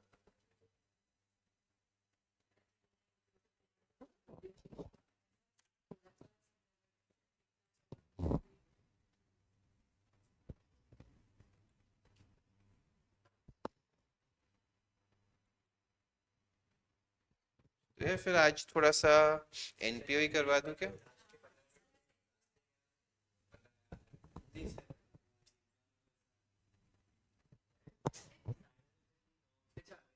नहीं नहीं, मैं 10 के बियॉन्ड तो नहीं कराऊंगा, बट एक काम करते हैं। कितने लोगों को यहाँ पे एनपीओ में डाउट्स हैं? और माँ का ऑनलाइन कितने लोग हैं जिनको एनपीओ में थोड़ा सा रिवीजन मिलेगा तो अच्छा रहेगा? हाथ उठाएंगे एक बार। तुम रख दो एनपीओ के लिए, ठीक है। तो गाइज एक काम करते हैं, व्हाट वील डू इज, देखो अपने को लकीली ऐसा कोई रिस्ट्रिक्शन वाला तो है नहीं। What we will do is अपन 9 बजे तक ये चैप्टर कंटिन्यू करते हैं। 9 बजे के बाद what we will do is will do NPO का रिवीजन। मैं आप लोगों को पूरा एनपीओ का थियरी करवा दूंगा, लॉजिक समझा दूंगा, एक बार समझ लीजिएगा शांति से। मे बी पॉसिबल अपन एक आध गवर्नमेंट टेक्स्ट बुक का सम भी गो थ्रू कर लेंगे, एटलीस्ट 12th स्टैंडर्ड के लेवल के लिए we will try to accomplish. अगर ऐसा होता है वो रिवीजन करके समझो बहुत जल्दी हो जाता है, तो हम इसका एक आध सम और करेंगे। टाइम अपन 10 बजे तक का पूरा यूटिलाइज करेंगे। क्लियर है सबको? जिसका है चले जाना। टाइम टेबल में आज 9:30 ही लिखा हुआ है। Oh that is the problem. Shit, वो पिछले ट्यूसडे के लिए कराया था तो उन्होंने इस ट्यूसडे भी रख दिया 9:30। तो ठीक है, एक काम करते हैं, अपन 8:30 तक ये टॉपिक पढ़ते हैं। 8:30 8:35 तक will take a 10-15 minute break. समझो 8:50 को रिज्यूम किया, तब से लेकर 9:30 तक एनपी। ठीक है, उसके बाद भी किसी को डाउट्स रह जाते तो 9:30 से 1-to-1 रुक सकते हैं, 10 तक या जैसे भी, वरना आप जा सकते हैं। चलिए, क्या हर चीज में बोलना जरूरी है? हर चीज में भाई। चलिए ध्यान से देखिए, redemption of preference shares. C limited had 3000 12% redeemable preference shares of 100 each fully paid up। तो जो हमारी कंडीशंस थी वो दो थी, एक शेयर्स फुली पेड अप होने चाहिए और एक उनके सामने उतना ही रिप्लेसमेंट आना चाहिए। तो पहली कंडीशन तो यहाँ पे मीट हो गई कि नहीं हो गई? Company had to redeem the shares at a premium of 10%। It was decided by the company to issue the following. हम 25,000 क्या इशू करेंगे एट पार, और 1,000 डिबेंचर्स इशू करेंगे 100 रुपए के। गाइस मेरे को एक चीज बताओ, अगर यहाँ पे कितने की फेस वैल्यू का रिडीम हो रहा है? 3 लाख प्लस 10%, 3,30,000 रिडेम्पशन है। सामने 2.5 लाख, और यहाँ पे 1000 इंटू 100 1 लाख, तो 3.5 लाख। तो काम हो गया ना? अनपढ़ और गवार हो सबके सब। और यहाँ पे भी प्रीमियम नहीं आएगा ना? अभी सब बताया, सब भूल गए? पूरा का पूरा जीरो दिमाग लगाते हो? सर्वेसर बोल रहे तो शायद सर्वेसर सही ही बोल रहे होंगे। अरे नहीं भाई, बिल्कुल भी नहीं। दोनों जगह मैंने गलत नंबर्स लिए हैं। पहला जो रिडीम होता है उसका भी सिर्फ फेस वैल्यू देखना होता है। पहला step, face value of preference shares to be redeemed. वो गेट भी बोल रहे क्या बेवकूफ बच्चे हैं? 3 लाख, तुमको ऐसा नहीं लगता? तुम कहीं जाओ, लोग बोले स्मार्ट है, इसको तो सब आता है। ऐसा कभी फीलिंग नहीं आता है क्या? आता है कभी? ऐसा लगना चाहिए ना। तो तुम थोड़ा सीख के आओ, घर से पढ़ के आओ, थोड़ा सा ध्यान दो क्लास में, तुमको भी लगे हाँ अरे वाह, इतना आसान है स्मार्ट बनना। यार मैं कोई कौन सा ये तुमको बोल रहा हूँ यार कि तुम कुछ अपना फिजिकल अपीयरेंस चेंज कर लो। I understand that would be tough. वो जैसा भगवान ने दिया फिजिकली वैसे रहने वाले, बट ये तो दिमाग आप सबके पास है। चलो आप ऐसे भी होते कि आप एकदम ही पढ़ नहीं पाते, आपको कोई लर्निंग डिसेबिलिटी है। अभी डिस्कस किया था अपन ने, face value to face value चिल्लाया था मैंने उस टाइम पे बोलते बोलते, याद है? और ये भी बोला था सिर्फ कैपिटल कंसिडर होएगा, डिबेंचर्स नहीं होंगे। तो ये 3 लाख के सामने या तो क्या हो सकता है, फ्रेश इशू, या क्या हो सकता है, हाँ है ना, ये दोनों मिला के should be equal to 3 lakh. Do we agree? 3 lakh और 3,30,000, 3,30,000 से हमारा कोई वास्ता एंट्रीज में है, बट ये वर्किंग नोट में। फ्रेश इशू में जब देखूंगा यहाँ पे 25,000 इंटू 10, मैं यहाँ पे 2,50,000 लिखूंगा। डिबेंचर्स को क्या करूंगा, इग्नोर, कैंसिल नहीं, इग्नोर, कैंसिल नहीं कर देंगे भैया। और ये क्या है, मेरे इक्विटी का फ्रेश इशू है, हाँ है ना। तो बैलेंसिंग फिगर सीआरआर कितना चाहिएगा बच्चों? सबको समझा मैंने क्या किया यहाँ पे? पक्का? इसको आप ऐसे दिखाने की बजाय कैसे दिखा सकते हैं, एक वर्किंग नोट के तौर पे, fresh issue plus CRR should be equal to face value of, sorry, preference shares to be redeemed, है ना। और फिर नंबर्स डाल के बैलेंसिंग फिगर सीआरआर ढूंढ लीजिए, हाँ है ना। समझा सभी लोगों को? ये वर्किंग नोट हर सम में बनाना है। आगे क्या बोल रहा है, the issue was fully subscribed and सारे पैसे आ गए हैं, bank the payment was duly made, the company had, अभी सफिशिएंट प्रॉफिट्स का क्या मतलब है, सफिशिएंट डिविजिबल प्रॉफिट्स। यहां पे उसने आपको जनरल रिजर्व है, पीएनएल है, वो सब बताया, तो आप एंट्री में सिर्फ डिविजिबल प्रॉफिट्स लिखिएगा। क्या लिखिएगा? Show journal entries in the books of the company. Let's see how these entries will go. सबसे पहले हम क्या इशू कर रहे हैं, इक्विटी शेयर्स। देखो प्रेफरेंस शेयर्स के कैंसिल और पे करने की एंट्री तो ये सब होने के बाद होगी, हाँ या ना। लॉजिकली सोचो, जब तक तुम प्रेफर इक्विटी शेयर्स इशू नहीं करे, हो सकता है तुम्हारे पास पैसा ही ना हो। ये सब इशू करके जो पैसा आता है उसी को यूटिलाइज करके तुम रीपे करते हो। तो सेल ऑफ इन्वेस्टमेंट हो गया, फ्रेश इशू हो गया, सीआरआर का क्रिएशन हो गया, ये सब पहले होएगा। पहले तुम कंप्लायंस मीट करोगे, फिर रिडीम करोगे। Got it? ये जो कंपनीज एक्ट की कंडीशंस हैं वो सब पहले मीट करोगे, फिर रिडीम करोगे, है या ना। और पैसे की भी जरूरत हो सकती है, दोनों रीजन। 25,000 इंटू 10, बैंक का असेट, इक्विटी शेयर कैपिटल की लाइबिलिटी बढ़ गई। प्लीज बताइए, सबको समझा? 2.5 लाख 2.5 लाख, हाँ है ना। फिर हमने क्या इशू किए हैं, इवन दो वो वर्किंग में कंसिडर नहीं किया है, बेवकूफी तो उसको एंट्री में भी छोड़ना, एंट्री भी क्या है, सर ने बोला था इग्नोर, एंट्री करेंगे, हाँ या ना। 1,000 इंटू 100, 1 लाख, यहां पे आ गया। Bank account debit to 14% debentures, 1 lakh 1 lakh. Please बताइए, सबको समझा? हाँ या ना। अभी हमने वर्किंग नोट में कंप्यूट किया था सीआरआर कितना बनाना है, तो वही एंट्री आ गई, डिविजिबल प्रॉफिट्स टू सीआरआर 50,000 50,000। ये सेकंड एंट्री और थर्ड एंट्री आगे पीछे हो गई तो कोई जान जाने वाली नहीं है। सबको समझा? हाँ, आगे चलूं? सबको ये डिविजिबल प्रॉफिट्स टू सीआरआर की एंट्री अच्छे से समझी है? ऑनलाइन भी प्लीज कंफर्म कीजिए अभी तक की 3 एंट्री सबको समझी है क्या guys? And it is very much what we have studied. Yes, very good. Fourth entry, अब हम क्या करेंगे, डिबेंचर्स को, सॉरी, प्रेफरेंस शेयर्स को रिडीम करेंगे। पहले तो कैंसिल करेंगे, है ना। तो कैंसिल करने के लिए कौन से डिबेंचर्स, प्रेफरेंस शेयर्स है, 12% प्रेफरेंस शेयर्स है, 12% रिडीमेबल प्रेफरेंस शेयर्स। लाइबिलिटी कम करने के लिए डेबिट कितने प्रीमियम पे होने वाले हैं, कहां दिया, हाँ 10%। तो 12% डिबेंचर्स, लाइबिलिटी कम करने के लिए ये डेबिट किया, खर्चा बढ़ाने के लिए डेबिट किया। 3,30,000 टू प्रेफरेंस शेयर होल्डर्स, 3,30,000 आ गया कि नहीं आ गया? यही एंट्री सिखाई थी कि नहीं सिखाई थी? अभी कुछ बोला नहीं है तो हम मानेंगे ये प्रीमियम हमारा खर्चा है, कुछ बोला नहीं है ना सब में। तो मैं यहाँ पे divisible profits to premium on redemption of preference shares कर दिया कि नहीं कर दिया? इजी गाइस, प्लीज बताइए, सबको समझ रहा है? ये दो एंट्री हमेशा साथ में आएगी, याद रखना। अगर प्रीमियम ऑन रिडेम्पशन है तो उसको इमीडिएटली डिविजिबल प्रॉफिट से राइट ऑफ कर देना, समझा?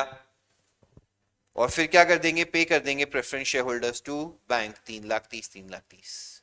बहुत ही स्ट्रेट फॉरवर्ड सम हो गया कि नहीं हो गया? नोट भी लिखा है यहाँ पे इन्होंने, एक्सप्लेनेटरी नोट है, आपको एग्जाम में नहीं लिखना है कि issue of 14% debentures not considered as. Easy लगा या टफ लगा? ऑनलाइन वाले भी सब कंफर्म कीजिए, सबको अच्छे से समझा है? चलो ये एक वर्किंग नोट भी बना लो और फिर जर्नल एंट्रीज भी लिखने का टाइम देता हूँ।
चलो चलें आगे।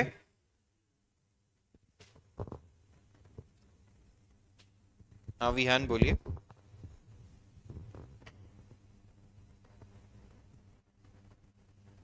विहान भाई एक्चुअली आवाज नहीं आ रही है, तो आज वो स्पीकर कनेक्टेड नहीं है शायद। चैट में टाइप कर सकते हैं क्या भाई?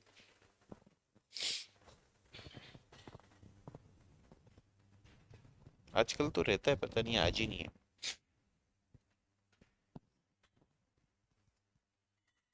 एक बार नरेशंस डिस्कस करूं जस्ट थोड़ा सा। Bank to equity share capital का being equity shares issued at par.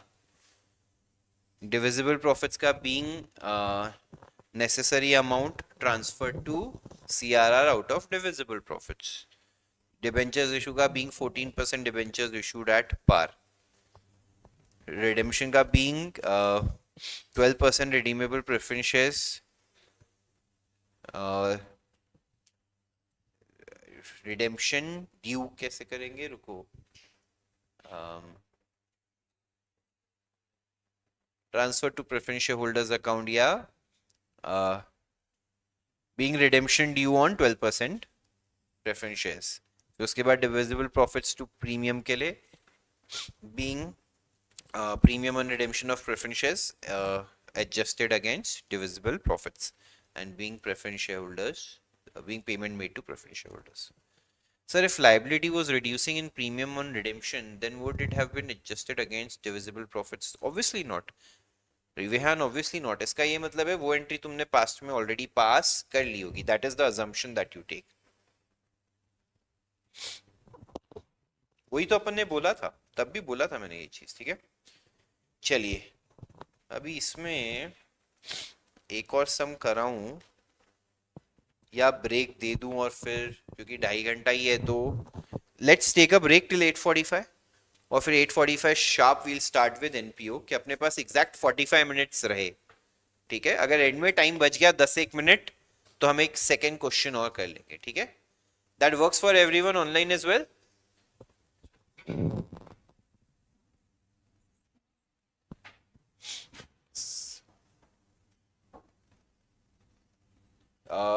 Break में प्लीज अपनी एनपीओ की बुक्स वुक्स निकाल लीजिएगा, एटलीस्ट जो लोग घर पे बैठे हैं रेफरेंस के लिए इजी रहेगा।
एट फोर्टी फाइव होगा and we'll start and we'll not take anyone inside.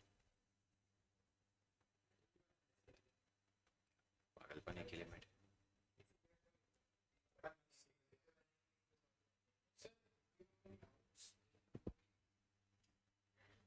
तेरा फोन है, कैसे बोलूं उसको, जाना ही, और more than happy to, I am more. चलो we'll start now guys, we'll continue now with NPO का रिवीजन। ठीक है, you are suppose to come in and get settled by 8:45, please remember next time. चलिए guys, we'll focus on, वो आयुष कहाँ रह गया अब?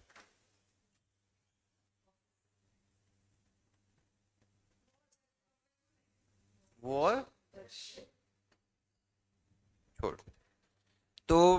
एनपीओ में हम क्या करते हैं वो स्टडी करते हैं। अगर किसी को ऐसा है कि एनपीओ मेरे को अच्छे से आता है, they want to leave, it's okay, your call. ठीक है, मतलब मैं कोई फोर्स्ड वे में तो रिवीजन या डाउट सॉल्विंग के लिए नहीं बिठा सकता हूँ। ठीक है, तो एनपीओ के लिए मैंने ये एकदम फ्रेश जैसे टॉपिक स्टार्ट किया था वैसे स्टार्ट करता हूँ मैं। तो एनपीओ के लिए हमने क्या समझा था, एक फाइनल अकाउंट्स में हम जैसे ट्रेडिंग और पीएनएल अकाउंट, खड़े रहना दोनों, ट्रेडिंग और पीएनएल अकाउंट बनाते थे। 8:45 हो गया है, आप लोग रिसेप्शन पे बैठे हैं, टाइम पास कर रहे हैं भाई, डज नॉट मैटर। तो इतनी देर से फालतू टाइम पास क्यों कर रहा था, पहले पानी क्यों नहीं पी रहा था, भाड़ में जाए वो। उसकी तरफ जवाब मत दे, वो कोई ओनर नहीं है तेरी कि अगर उसने बोला ये करना है तो तू वो कर रहा था। तेरे को तो आके पहले क्लास में बैठना चाहिए, तेरा इतना सारा मिस हुआ हुआ है, एनपीओ में रिवाइज करवा रहे हो, तू बाहर रिसेप्शन पे बैठा है। What nonsense is this. खड़े रहो दोनों थोड़ी देर। ट्रेडिंग पीएनएल, ठीक है, हम फाइनल अकाउंट्स में जो ट्रेडिंग और पीएनएल अकाउंट बनाते थे जिसमें हम सारे इनकम्स और एक्सपेंसेस रिकॉर्ड करते थे, उसके बदले हम NPO, that is final accounts of not for profit organisations, और कुछ नहीं है ये, करेक्ट। इसमें हम क्या बनाते हैं, इनकम एंड एक्सपेंडिचर अकाउंट बनाते हैं। क्या बनाते हैं, इनकम एंड एक्सपेंडिचर, एकदम स्ट्रेट फॉरवर्ड अकाउंट है। एक अकाउंट बनाओ, डेबिट साइड पे सारे एक्सपेंसेस लिखो, क्रेडिट साइड पे सारी इनकम्स लिखो, आपको बैलेंसिंग फिगर वही प्रॉफिट या लॉस मिल जाएगा। बस उस प्रॉफिट को, नेट प्रॉफिट रहा तो उसको बोलते क्या है, लॉस रहा तो बोलते क्या है, वो जाके आगे कैपिटल में से ही प्लस माइनस होएगा, बस कैपिटल को बोलते क्या है। ठीक है, बैलेंस शीट के बदले तो वही बैलेंस शीट जैसे बनता है वही बनेगा। जैसे आपको फाइनल अकाउंट्स के सम में ट्रायल बैलेंस दिया होता था, यहाँ आपको क्या दिया होता है, रिसीट्स एंड पेमेंट्स अकाउंट, और मतलब receipts and payments account is nothing essentially but your cash book, और आपको ओपनिंग बैलेंस शीट दिया होता है, हाँ या ना। यहाँ पे अब हमने ये भी सीखा था कि रिसीट्स प्राइमरीली दो टाइप की होती है, एक रेवेन्यू रिसीट, एक रेवेन्यू रिसीट, मतलब समथिंग दैट इज रिकरिंग, जो बार बार आता है, उसको हम कहाँ लेके जाते हैं, इनकम एंड एक्सपेंडिचर अकाउंट में। कहाँ लेके जाते हैं, जैसे सब्सक्रिप्शन हर महीने या हर साल आता है, फीस आ गई, वेरी गुड, जो भी ऐसी चीजें रहेंगी जो रिकरिंग है वो कहाँ जाएंगी, इनकम एंड एक्सपेंडिचर अकाउंट में, क्रेडिट साइड पे। और जो नॉन रिकरिंग है उसको हम सीधा किस में ऐड कर देंगे, कैपिटल फंड में। किस में ऐड कर देंगे, ठीक है। रेवेन्यू रिसीट्स और कैपिटल रिसीट्स की कुछ हमने एग्जांपल स्टडी किए थे यहाँ पे। सब्सक्रिप्शंस कौन सी रिसीट होती है, डोनेशंस क्या होता है, जनरल। अगर डोनेशंस में कुछ बोला नहीं है तो वो कौन सी रिसीट हो गई, रेवेन्यू रिसीट।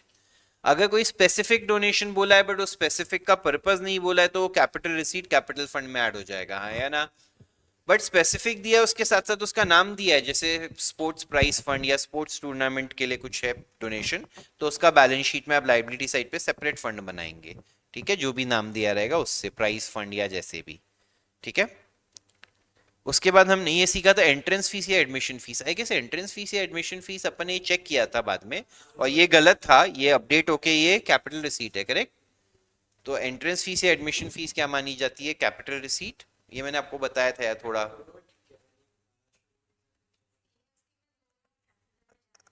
हाँ, ये मैंने उस टाइम स्टडी करके आपको चेक करके बता दिया था, ये मतलब कोई टैलेंट वाली बात नहीं है, थोड़ा सा जो बोर्ड जो अप्लाई कर रहा है उसकी बात है। मैंने लॉजिक आपको समझाया था, actually depends on the real nature. सिर्फ एंट्रेंस फीस बोलने से मैं नहीं कंक्लूड कर सकता वेदर इट इज रेवेन्यू और कैपिटल। लेगेसी और लाइफ मेंबरशिप फीस किस में जाएगा, कैपिटल में। एक बार एंट्रेंस या एडमिशन फीस का फाइनल कंक्लूजन क्या था, बताओगे मेरे को।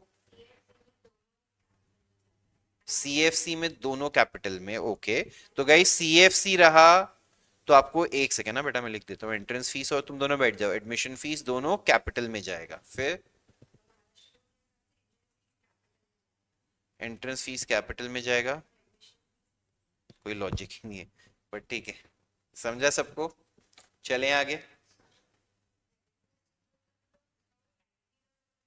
कुछ नहीं, रेकरिंग है, इनकम है, जो अपन एक्टिविटीज कर रहे हैं उससे मिलता है।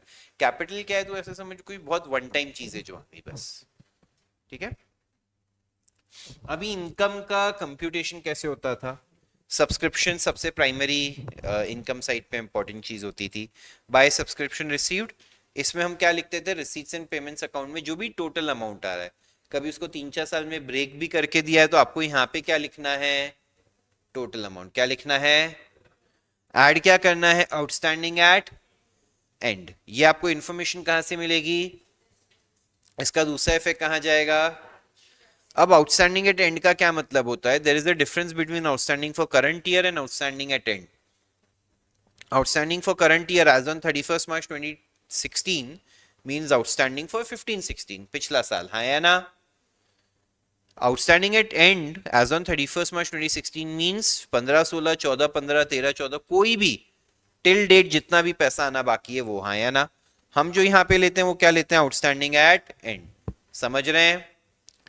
लेस क्या करेंगे, आउटस्टैंडिंग एट, ये भी टोटल अमाउंट लेंगे बिगनिंग का बैलेंस शीट से जो मिल रहा रहेगा आपको ओपनिंग बैलेंस शीट से, लेस कर देंगे एडवांस एट एंड। ये हमने वो पैसा है जो अगले साल के लिए रिसीव करके रखा है, ये साल की इनकम, तो माइनस कर दिया। इसका दूसरा इफेक्ट कहां जाएगा, बैलेंस शीट में सर्विस देना बाकी है। एड एडवांस एट बिगनिंग, जो पिछले साल का एडवांस था वो ये साल की इनकम हो गई तो इनकम में ऐड कर दिया। क्यों कोई भी चीज इसमें से प्लस माइनस होती है, आउटस्टैंडिंग क्यों ऐड कर रहे हैं, क्योंकि काम कर दिया है, पैसा आना, तो इनकम ये साल की है इसलिए इसमें प्लस किया। बिगिनिंग वाला लेस क्यों किया, क्योंकि वो पिछले साल का आउटस्टैंडिंग था, पैसा ये साल में आया बट इनकम कौन से साल की है, इसलिए यहां से माइनस कर दी। पिछले साल में प्लस करी होगी कि नहीं करी होगी। एडवांस क्यों माइनस कर दिया, क्योंकि पैसा आ गया है, काम किया। और एडवांस एट बिगनिंग इसलिए प्लस किया क्योंकि ये पिछले साल पैसा आ गया था बट इनकम कौन से साल की है, ये साल की। इससे आपको इनकम फॉर द ईयर मिल जाएगी, हाँ या ना। कोई दिमाग ही नहीं लड़ाना है इसमें, हमेशा यही फॉलो करना है, ठीक है। एक्सपेंसेस में भी सिमिलर रूल फॉलो होता है, बस चीजें उल्टी हो जाएगी। उल्टी इन द सेंस कैसे, टू रेंट पेड है, ये पेमेंट साइड से मिलेगा। कुछ आउटस्टैंडिंग है टेंड है तो वो जाएगा कहाँ, बैलेंस शीट में इंस्टेड ऑफ असेट, हाँ या ना, क्योंकि एक खर्चा पे करना बाकी है, खर्चा यही साइड का, इसलिए ऐड किया। लेस आउटस्टैंडिंग एट बिगनिंग जो हमें ओपनिंग बैलेंस शीट से मिलेगा, लेस प्रीपेड एट, ये कहां से मिलेगा, इसका दूसरा इफेक्ट कहां जाएगा, बैलेंस शीट में assets, and plus prepaid at beginning ये ओपनिंग बैलेंस शीट से मिलेगा, इसका कोई दूसरा इफेक्ट नहीं रहेगा, इससे आपको एक्सपेंस फॉर द ईयर का अमाउंट मिल जाएगा, है या ना।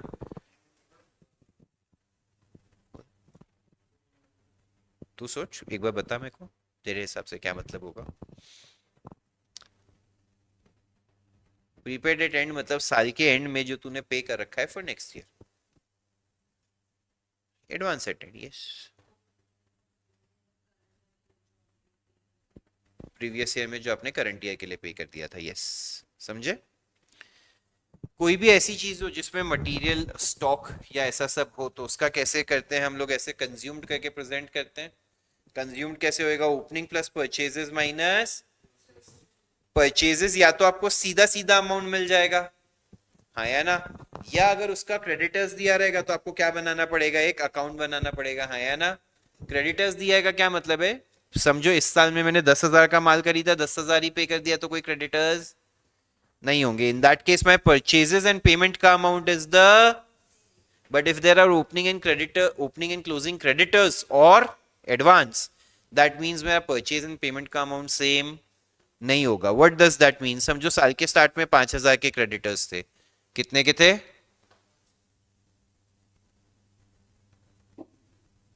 साल के स्टार्ट में 5,000 के क्रेडिटर्स थे, ईयर एंड में 6,000 के थे, और मैंने पेमेंट किया है 9,000 का, तो मैं बैलेंस करता हूं तो मुझे पता चलता है परचेजेस कितने का है बच्चों, हाँ या ना। इसलिए ये लेजर अकाउंट बनाना जरूरी होता है। पेमेंट तो कितने की हुई थी, 9, बट परचेज कितने का है जो लेके आप यहाँ पे लिख देते हैं, हाँ या ना। और ये जो क्लोजिंग बैलेंस है ये कहाँ जाता है, बैलेंस शीट में लाइबिलिटीज में क्रेडिटर्स का, और ये वाला जो स्टॉक का क्लोजिंग बैलेंस है वो कहाँ जाता है, असेट में। यहाँ का क्लोजिंग स्टॉक और ये closing balance they are not the, वो स्टॉक जो मेरे पास माल पड़ा है उसका है, और ये जो पैसा देना बाकी है क्रेडिटर्स को उसका बैलेंस है। समझ रहे हैं, दो एकदम कंप्लीटली अलग चीजें हैं। Is that clear to everyone. बेटा कुछ डाउट है इसमें। 10,000 कैसे आया, बैलेंस कर, डेबिट साइड पे 9 + 6 15, वो तेरे को बैलेंस कैरी डाउन एडजस्टमेंट्स में दिया रहेगा, इसलिए उसका एक इफेक्ट यहाँ पे, दूसरा बैलेंस शीट में लाइबिलिटीज में, ठीक है। कोई सेपरेट फंड रहेगा तो उसकी अकाउंटिंग कैसे होती है, उसका जो ओपनिंग बैलेंस है वो लिखने का, प्लस उससे रिलेटेड कोई डोनेशन वोनेशन, कोई इनकम आई सॉरी, मतलब उसका पैसा कहीं इन्वेस्ट कर रखा है, उसका कुछ इंटरेस्ट आया तो उसमें ऐड करने का, कुछ कंट्रीब्यूशन आता है उस फंड से रिलेटेड, कोई और फर्दर डोनेशन आता है तो ऐड करने का, माइनस करने का any expense paid out of the fund, तो आपको मिल जाएगा क्लोजिंग बैलेंस। ठीक है। सेपरेट फंड का इन्वेस्टमेंट कहां जाएगा? बैलेंस शीट में, एसेट साइड में। समझा सबको? कोई डाउट है इसमें? मैं एक काम करता हूं, मैं 2 मिनट का एक बार ब्रेक देता हूं। मैं ये पीडीएफ शेयर कर रहा हूं आपको ग्रुप पे। I want everyone to go through, मतलब 4-5 मिनट्स में।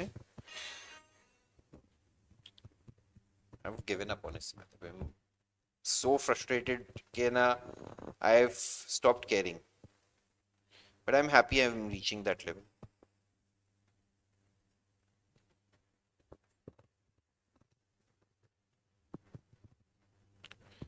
मैंने भेजा है ग्रुप पे, हाँ प्लीज पढ़ लीजिए।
चलिए guys, we will now continue with the subscription varieties.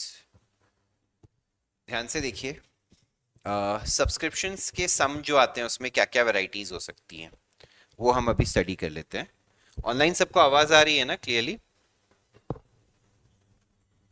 ठीक है। तो अभी हर एक सिनारियो, मतलब एग्जाम्पल में क्या है, मैंने रिसीट एंड पेमेंट अकाउंट बनाया हुआ है, नीचे जो एडिशनल इन्फॉर्मेशन होती है वो बनाई हुई है, और अपने को इनकम एंड एक्सपेंडिचर अकाउंट में इनकम साइड में सब्सक्रिप्शन का अमाउंट कैसे डिटरमाइन करना होगा वो सॉल्व कर रखा है। तो क्वेश्चन क्या है?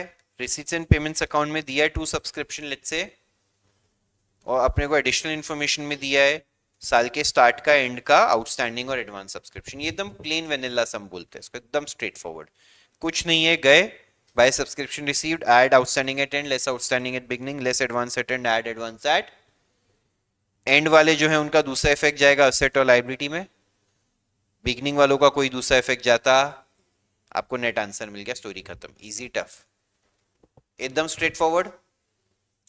सेकेंड सिनारियो अब थोड़ा कॉम्प्लिकेट करते हैं। यहां पे दिया है 50,000, इसमें क्या बोला, इसमें पिछले साल का कितना आ गया है, और नीचे बोला है कि करंट ईयर का आउटस्टैंडिंग कितना है और प्रीवियस ईयर का कितना है। यहाँ पे क्वेश्चन खत्म, इतना अभी आपको ये क्वेश्चन का पार्ट है, हाँ या ना? अभी यहाँ पे प्रीवियस ईयर का 3,000 लिखा है, पर यहाँ पे 2,500 लिखा है, कौन सा सही है? 3,000 एक्चुअली आउटस्टैंडिंग था, उसमें से रिसीव 2,500 भी गलत नहीं है, but the total outstanding in the previous year is not 2,500, it is 3,000. Out of that 3,000 we have received how much? ठीक है। तो जब आप ओपनिंग बैलेंस शीट बनाएंगे, अगर इस सम में बना के नहीं दी है, तो आप ओपनिंग बैलेंस शीट में आउटस्टैंडिंग सब्सक्रिप्शन कितना लिखेंगे बच्चों? ये बात समझी सबको? अब before I start with my working of by subscription received वाला, I need to know how much is the outstanding at end. तो उसके लिए मैंने एक वर्किंग बनाया। आउटस्टैंडिंग करंट ईयर का कितना है बच्चों?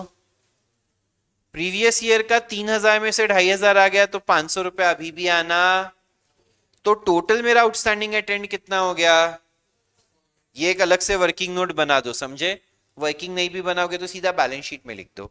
आउटस्टैंडिंग सब्सक्रिप्शन लिखो, अंडरलाइन करो, उसमें current year previous year breakup दिखा दो। वो वर्किंग नोट ही हो गया कि नहीं हो गया? वैसे भी आपको बैलेंस शीट में एक बार तो लिखना ही है, तो माइट एज वेल उधर ही ये प्रेजेंट कर दिया। काम हो गया कि नहीं हो गया? अब मैं गया इनकम एंड एक्सपेंडिचर में, क्रेडिट साइड पे लिखा बाय सब्सक्रिप्शन। अब यहाँ पे मैं 50 लिखूंगा या 47,500 लिखूंगा, क्योंकि 2,500 तो पिछला है। अपन ने हमेशा सीखा टोटल नंबर लिखो। 50 add outstanding at end 4.5 less outstanding at beginning. जो टोटल आउटस्टैंडिंग है 3,000 ही था ना साल के स्टार्ट में, तुम बोलोगे 2,500 ही, उससे मैटर करता। अभी हम पूरा टोटालिटी पे जाते हैं हमारे उसमें, एडवांस एडवांस कुछ नहीं, आपको फाइनल आंसर मिल गया। इजी टफ पक्का? ठीक है। नेक्स्ट थर्ड सिनारियो, यहां पे ऐसे ब्रेकअप करके दिया है। पिछले साल का 2,000 आया है, करंट ईयर का और अगले साल का टोटल हो गया। करंट ईयर का आउटस्टैंडिंग कितना है और प्रीवियस ईयर का कितना है? ठीक है। वापस से पहले क्या बनाएंगे? वो वर्किंग। ये सीधा कहां पे भी बना सकते हैं आप। करंट ईयर का आउटस्टैंडिंग कितना है बच्चों? प्रीवियस ईयर का कितना है? उसमें से कितना आ गया? कितना आना? 1,000। तो टोटल आउटस्टैंडिंग इस साल के एंड में 5,000 हो गया कि नहीं हो गया? अगर अब मैं मेरा सम सॉल्व करता हूं, by subscription receive 50 add outstanding at ये, अच्छा ये 50 लूंगा 47 लूंगा? 50 add outstanding at end 5,000 less outstanding at beginning भी पूरा 3,000 लिखेंगे, लेस एडवांस एट एंड जो अगले साल के रिलेटेड पैसा आ गया 1,000। कुछ एडवांस एट बिगनिंग होता तो प्लस कर देता, वैसे सब में इंफॉर्मेशन दिया हुआ। तो नेट 51 आ गया कि नहीं आ गया? नहीं समझा? देखो पक्का। और ये 5,000 बैलेंस शीट में एसेट में चले जाएगा और 1,000 कहां चले जाएगा? लाइबिलिटी में। इजी टफ पक्का? नहीं, ओपनिंग बैलेंस शीट में होगा। और अगर ओपनिंग बैलेंस शीट बना के नहीं दिया है तो नीचे एडिशनल इन्फॉर्मेशन में होगा, बट आप एक बार ओपनिंग बैलेंस शीट बनाए बिना तो आगे वैसे भी नहीं पढ़ सकते, क्योंकि आपका क्वेश्चन ही खत्म हुआ। ये मैंने सिखाया, अगर ओपनिंग बैलेंस शीट नहीं दिया तो आप कहेंगे क्वेश्चन ही इनकम्प्लीट है। पहले क्वेश्चन कंप्लीट करेंगे फिर आगे पढ़ेंगे। चलें आगे। Next,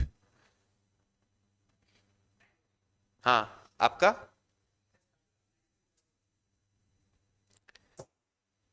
next scenario, receipts and payments account 31 मार्च 2010 247.1। ठीक है, ये सिमिलर था। 500 मेंबर्स हैं जो कितना सब्सक्रिप्शन भरते हैं? 100। तो इससे करंट ईयर में 500 हैं जो 100 रुपया भरेंगे, तो मेरी करंट ईयर की इनकम कितनी होगी? 50,000। हाँ है ना, 500 इंटू 100, बट उसमें से आई कितनी है? तो कितना आनी बाकी है? 3,000। तो करंट ईयर का आउटस्टैंडिंग 3,000 हुआ कि नहीं हुआ? सबको समझा मैंने करंट ईयर का आउटस्टैंडिंग कैसे ढूंढा? Number of members into subscription per member minus amount received. Amount received में 47 इसलिए माइनस किया क्योंकि करंट ईयर का तो 47 ही रिसीव हुआ है। अब मैं 50 माइनस करूंगा। अरे 50 वो नीचे जब अपन इनकम एंड एक्सपेंडिचर में लिखेंगे तब लिखना ना यार। प्रीवियस ईयर का कितना था? 3, उसमें से 2 आ गया, 1,000 अभी भी आना, टोटल 4 हो गया। फिर यहाँ पे लिखेंगे बाय सब्सक्रिप्शन रिसीव्ड ये 50 add outstanding at end less outstanding at beginning less advance at end जो 1,000 रुपया आया था, आपको नेट आ जाएगा 50। इसमें तो 50 आना था क्योंकि 500 मेंबर 100 रुपया, 50,000 ही होने वाला था कि नहीं होने वाला था। एक और चीज, अगर आपका कंफ्यूजन इस वजह से हो रहा है कि आप 4 जगह रेफर कर रहे हैं तो मत कीजिए। आपको मेरे मेथड से किया हुआ फाइनल आंसर सब जगह से टैली हो जाएगा। बट प्लीज अगर आप कॉलेज की टीम टीचर का सोल्यूशन बोल रहे हैं कि सर आपसे मैच नहीं कर रहा है, ये नहीं कर रहा है, वो नहीं कर रहा है, तो उस चीज का मेरे पास सोल्यूशन नहीं है। वो डिफरेंस रहेगा ही। We are doing a more superior way जिसमें कभी भी आपको मेथड चेंज करना नहीं पड़ेगा। आप कंसिस्टेंटली देखा ना, मैंने सब में सेम अप्लाई किया, इसमें सारी सब्सक्रिप्शन की वैरायटीज कवर होगी। फर्नीचर या कोई भी एसेट से रिलेटेड समझो, रिसीट्स एंड पेमेंट्स में रिसीट साइड पे दिया है, इसका मतलब है फर्नीचर बेचा है। ये जो होगा वो क्या होता है? Selling price. और बुक वैल्यू कभी कभार आपको अलग से या तो यहाँ पे दी होगी या तो नीचे एडिशनल इन्फॉर्मेशन में दी होगी। हाँ है ना, ये साइड पे दिया है मतलब ये सोल्ड था, तो ये क्या है? हाँ है ना। आपको फर्नीचर साल के स्टार्ट में 30 एंड में 38 बोला है, तो अभी आप सिंपल है, बैलेंस शीट में कौन सी साइड पे जाएंगे, बोलेंगे ओपनिंग कितना था, जिसमें से कितने की बुक वैल्यू का बेचा, यहाँ पे हमेशा क्या डिडक्ट होगी, पूरी बुक वैल्यू। या तो आपके पास दूसरा ऑप्शन क्या है, आप लेस करेंगे सेलिंग प्राइस, लेस करेंगे लॉस, दोनों भी कर सकते हैं, बट ये ज्यादा इजी है। बुक वैल्यू लेस किया, कितने का बचा, कितने का परचेज किया, फिर 20, ये यहाँ पे प्लस कर दिया, कितना हो गया 43, बट क्लोजिंग कितना है, तो नेट कितने का डिप्रिसिएशन हो गया 5000 का, है या ना। ये 5000 के डिप्रिसिएशन का दूसरा इफेक्ट इनकम एंड एक्सपेंडिचर में डेबिट, और 7000 की चीज 5000 में बेची थी, 2000 का लॉस। कोई डाउट इसमें। ये 2000 यहाँ पे कैसे आ रहा है उसका लॉजिक भी बता देता हूँ आपको। Ideally income and expenditure, sorry, receipts and payments की अकाउंट की आइटम्स का कितना इफेक्ट देना था, एक, तो आपको आइडियली 5000 का एक इफेक्ट देना था, करेक्ट, बट आपने यहाँ पे कितना लिखा, तो वो 2000 का रिवर्सल यहाँ पे, तो नेट 5000 का इफेक्ट होता है, समझे। देखो 20,000 का एक इफेक्ट ही दिया ना यहाँ पे, ये 5,000 के बदले अपन ने, क्योंकि जर्नल एंट्री इसमें कैसी होती है, बैंक 5, लॉस 2, टू फर्नीचर 7, तो ये दिया हुआ है आपको, तो आपको ये और ये देना है, नेट तो 5 ही होगा कि नहीं होगा, समझे। हमेशा आपको जर्नल एंट्री का एक लेग दिया हुआ होता है, आपको दूसरा इफेक्ट देना होता है। ट्रायल बैलेंस भी इन वे वैसा ही हो गया कि नहीं हो गया। नेक्स्ट प्लीज बताइए, यहां तक समझा है। अब हम चलते हैं गवर्नमेंट टेक्स्ट बुक की, ऐसे ही खुला ही है सामने। 9th क्वेश्चन देखते हैं। पार्नेल स्पोर्ट्स क्लब, इसका बैलेंस शीट भी बनाना है ना, हाँ वेरी गुड, अच्छा सम ले लिया अपन, ठीक है। पार्नेल स्पोर्ट्स क्लब इनकम, ये आपको सारी इंफॉर्मेशन दी हुई है, सब कुछ आपको बनाना है, ठीक है। अभी सब में अगर आप देखेंगे तो ओपनिंग बैलेंस शीट दिया हुआ, बट यहाँ पे एक नोट दिख रहा है, following are the balances appearing on. अगर ओपनिंग बैलेंस शीट नहीं दिया है और फर्स्ट ईयर भी नहीं है कंपनी बिजनेस का, तो आपका सबसे पहला स्टेप, फर्स्ट ईयर हो सकता है तो ओपनिंग बैलेंस शीट बनाने की जरूरत ही नहीं है ना। यहाँ पे आपको 1 अप्रैल के बैलेंसेस दिए हैं कि बिल्डिंग फंड में कितना पैसा है, पढ़ो, बैंक ओवरड्राफ्ट में, लैंड मटेरियल कितने का पड़ा है। जैसे ही मैंने स्पोर्ट्स मटेरियल पढ़ा ना, मेरे माइंड में आ गया शायद इसका कंज्यूम्ड का वर्किंग बनेगा। आउटस्टैंडिंग सब्सक्रिप्शन 2016-17 का कितना है, 2500, और 17-18 का कितना है, समझे। इसकी मदद से मैं क्या बनाऊंगा, ओपनिंग बैलेंस शीट में ये सब जाके लिख दूंगा। इसके अलावा एक चीज याद रखना, इन रिसीट्स एंड पेमेंट्स अकाउंट से opening cash and bank balance ले लेंगे, वो चीज काफी बार बच्चों से मिस हो जाती है। दूसरी चीज, एक और बार receipts and payments go through कर लेंगे कि कोई और इंफॉर्मेशन तो नहीं है।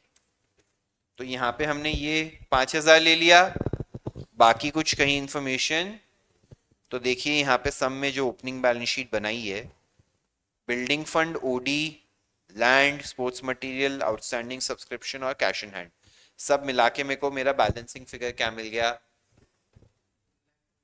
क्या है वो, ओपनिंग, हाँ या ना।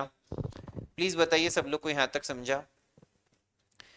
इस सम में एक और यूनिक चीज ये थी, ये इंफॉर्मेशन एक और जगह पे दी हुई थी कि subscription for 500 for 16-17 and 1000 are still in arrears. Still in arrears मतलब करंट ईयर के एंड में भी आना। समझो ये इन्फॉर्मेशन यहाँ पे नहीं भी दी होती तो मैं फिगर आउट कर लेता। कैसे पता है, 16-17 का 500 अभी भी बाकी है और अभी 2000 आया, मतलब साल के स्टार्ट में कितना था, 2500। 2500 होगा तभी भी 2000, तभी 2000 आने के बाद भी 500 आना, 17-18 का 1000 अभी भी आना बाकी है और 3000 आया है, मतलब स्टार्टिंग में कितना रहा होगा। अभी ये इन्फॉर्मेशन उन्होंने दो जगह दे दी आपकी ईज के लिए। मैं होता एग्जामिनर तो एक जगह देता, या तो मैं ये नोट देता, हाँ या ना, और ऊपर फिर रिसीट्स एंड पेमेंट्स में ब्रेकअप दिखाता, हाँ या ना, या मैं रिसीट्स एंड पेमेंट्स का ब्रेकअप हटा देता तो ये और ये देता, या मैं ये और रिसीट्स एंड पेमेंट्स वाला देता तो मेरे को ये लाइन देने की जरूरत। Are you understanding how things will work. इधर पूरा ट्रायंगुलर इंफॉर्मेशन आपको पूरा दे दिया है। मैं होता तो दो साइड देता, एक साइड बच्चा जोड़ लेता, या तो ये देते या तो ये देते या तो ये देते, है ना। इन्होंने तो पूरा बता दिया, ले बच्चा मजा कर, समझे। इजियर हो गया ये, बट ठीक है चलो हो गया, आगे बढ़े। अभी ओपनिंग बैलेंस शीट बन गया, नेक्स्ट स्टेप क्या होता है, रिसीट्स एंड पेमेंट्स अकाउंट में जाना और पहली लाइन आइटम से स्टार्ट करना, और जो जो लाइन आइटम आएगी उसका सब कुछ सॉल्व करेंगे। टू बैलेंस ब्रॉट डाउन यहाँ और ओपनिंग बैलेंस शीट में सामने सामने। सब्सक्रिप्शन रिसीव कितना है गया सोल्यूशन में। अभी ये इनका थोड़ा अलग मेथड होगा, मैं इनका वो कैंसिल कर देता हूँ सब्सक्रिप्शन वाला, मैं अपना सिखा देता हूँ ये सिर्फ सब्सक्रिप्शन के लिए, ठीक है। बाय सब्सक्रिप्शन रिसीव्ड कितना है, add outstanding eight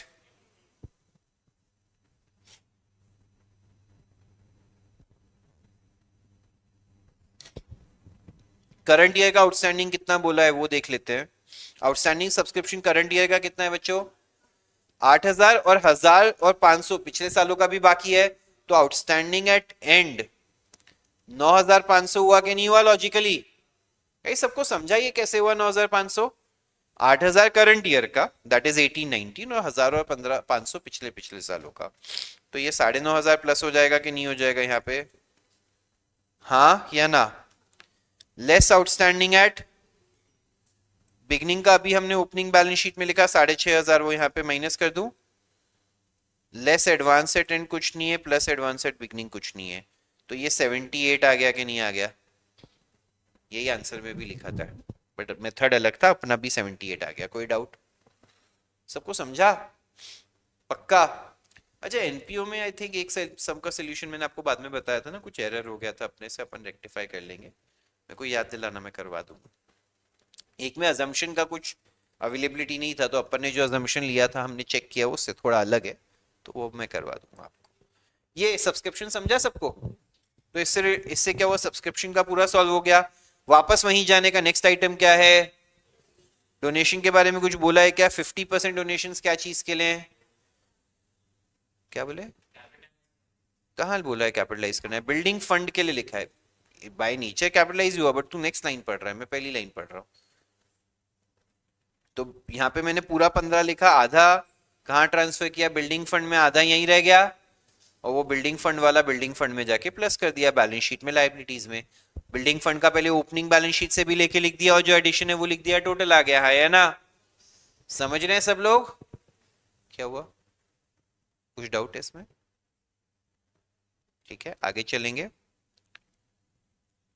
next line item क्या, एंट्रेंस फीस 1,700, उसके बारे में क्या बोला है, 70% को क्या करना है, कैपिटलाइज। तो मैंने यहाँ पे 1,700 लिखा, बट उसका 70% 1,190 कैपिटलाइज होएगा, तो यहाँ पे कितना बचा 510, और सिर्फ कैपिटलाइज बोला है तो मैंने कैपिटल फंड में जाके प्लस कर दिया, है ना। कैपिटल फंड का ओपनिंग मैंने ओपनिंग बैलेंस शीट से ले लिया, कोई डाउट इसमें नहीं भी मिला अभी तक, मैंने अगर ओपनिंग बैलेंस शीट बैलेंस नहीं किया होता तो मैं एक बार उसको डैश छोड़ देता। Next life membership fees revenue लिखा है तो सिर्फ इनकम एंड एक्सपेंडिचर में लिख दिया। टूर्नामेंट रिसीट 60,000 है, जब भी कोई रिसीट्स वर्ड दिया रहता है उसके सामने का खर्चा भी नेट ऑफ कर देते हैं। टूर्नामेंट के एक्सपेंसेस कितने दिए हुए हैं, 50,000, नेट करके प्रेजेंट कर दिया। Since income is more than expense हमने इनकम साइड पे दिखाया है ना, एक्सपेंस ज्यादा होता तो डेबिट साइड पे चले जाता, कोई डाउट इसमें। नेक्स्ट बैंक ओवरड्राफ्ट रीपेड, ये बैंक ओवरड्राफ्ट और ओपनिंग का लायबिलिटी सामने सामने, वरना बैलेंस शीट में लायबिलिटीज में बैंक ओवरड्राफ्ट इनर कॉलम में लेस रीपेड करके भी दिखा दोगे तो ज्यादा अच्छा रहेगा, हाँ है ना। Salary, electrical charges, municipal taxes, इनके बारे में कोई एडजस्टमेंट्स हैं क्या, नहीं है। Salaries, electrical charges, municipal. उसके बाद नेक्स्ट क्या है, परचेज ऑफ स्पोर्ट्स मटेरियल 50,000, कुछ भी क्रेडिटर्स के बारे में सब में दिया हुआ तो सीधा स्टॉक वाला वर्किंग करेंगे। ओपनिंग स्टॉक कितना था स्पोर्ट्स मटेरियल का, 30,000, और क्लोजिंग यहाँ पे दिया हुआ है कितना है, 8,000। वैसे उस 8,000 पे 12.5% क्या है, उस पे बाद में आते हैं, पहले 30, 50 और 8, 30 ओपनिंग, 50 परचेज, 8 क्लोजिंग, हाँ या ना। तो हम गए इनकम एंड एक्सपेंडिचर में 30 एड परचेज 50, इन दोनों के कितने इफेक्ट देने थे, ये 30,000 ओपनिंग बैलेंस शीट, ये रिसीट्स एंड पेमेंट्स, 80 में से 8 क्लोजिंग, बट क्लोजिंग के कितने इफेक्ट देने हैं, 8,000 यहाँ पे लिखा, दूसरा कहाँ लिखा बैलेंस शीट में, असेट, बट इस पे डिप्रिसिएशन है ना। 12.5% माइनस किया, नेट 7,000 हो गया, और ये 1,000 रुपए का डिप्रिसिएशन इनकम एंड एक्सपेंडिचर में डेबिट, कोई डाउट इसमें।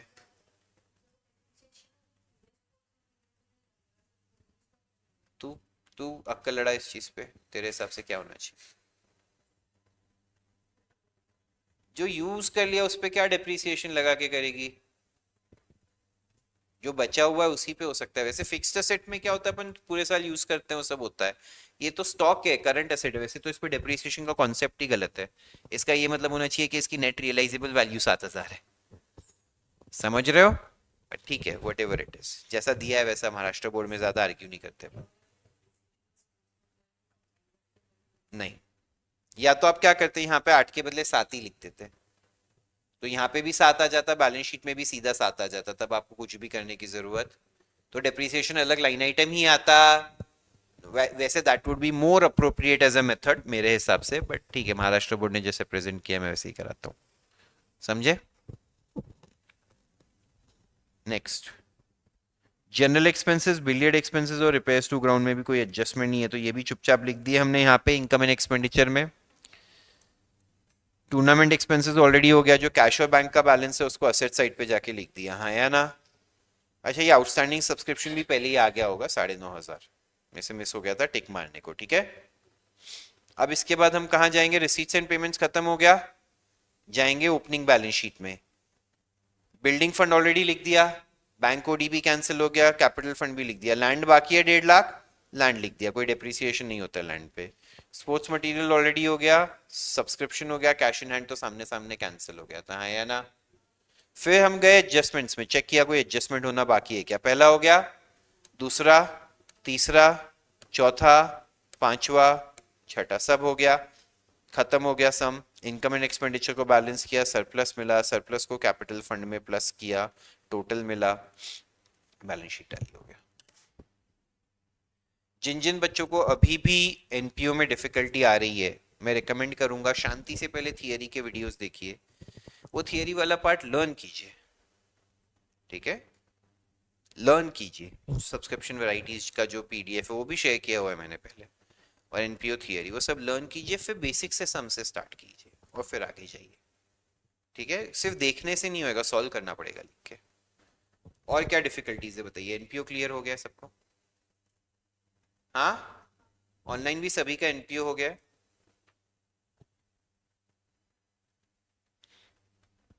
ठीक है, will conclude the session then.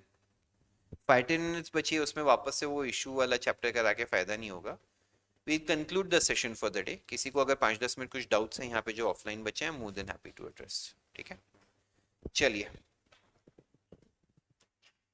Final accounts में, या फाइनल अकाउंट्स में तुम्हारा बस बहुत बड़ा सम आता है, वही चैलेंज होता है। फाइनल अकाउंट्स में से सारे एडजस्टमेंट्स अच्छे से करके जाओ, दोनों इफेक्ट देने का बहुत याद रखना। और फिर कुछ कुछ चीज़ें फाइनल अकाउंट्स में वो लोग ऐसी ज़रूर देंगे जो ट्रेनिंग में जानी चाहिए, बट नॉर्मली बच्चों को याद नहीं रहता है, तो पीएनएल में अपन डाल देते हैं गलती से। तो वैसी आइटम्स को एक बार रिवाइज कर ले। चलो, बाय गाइस, दैट्स इट।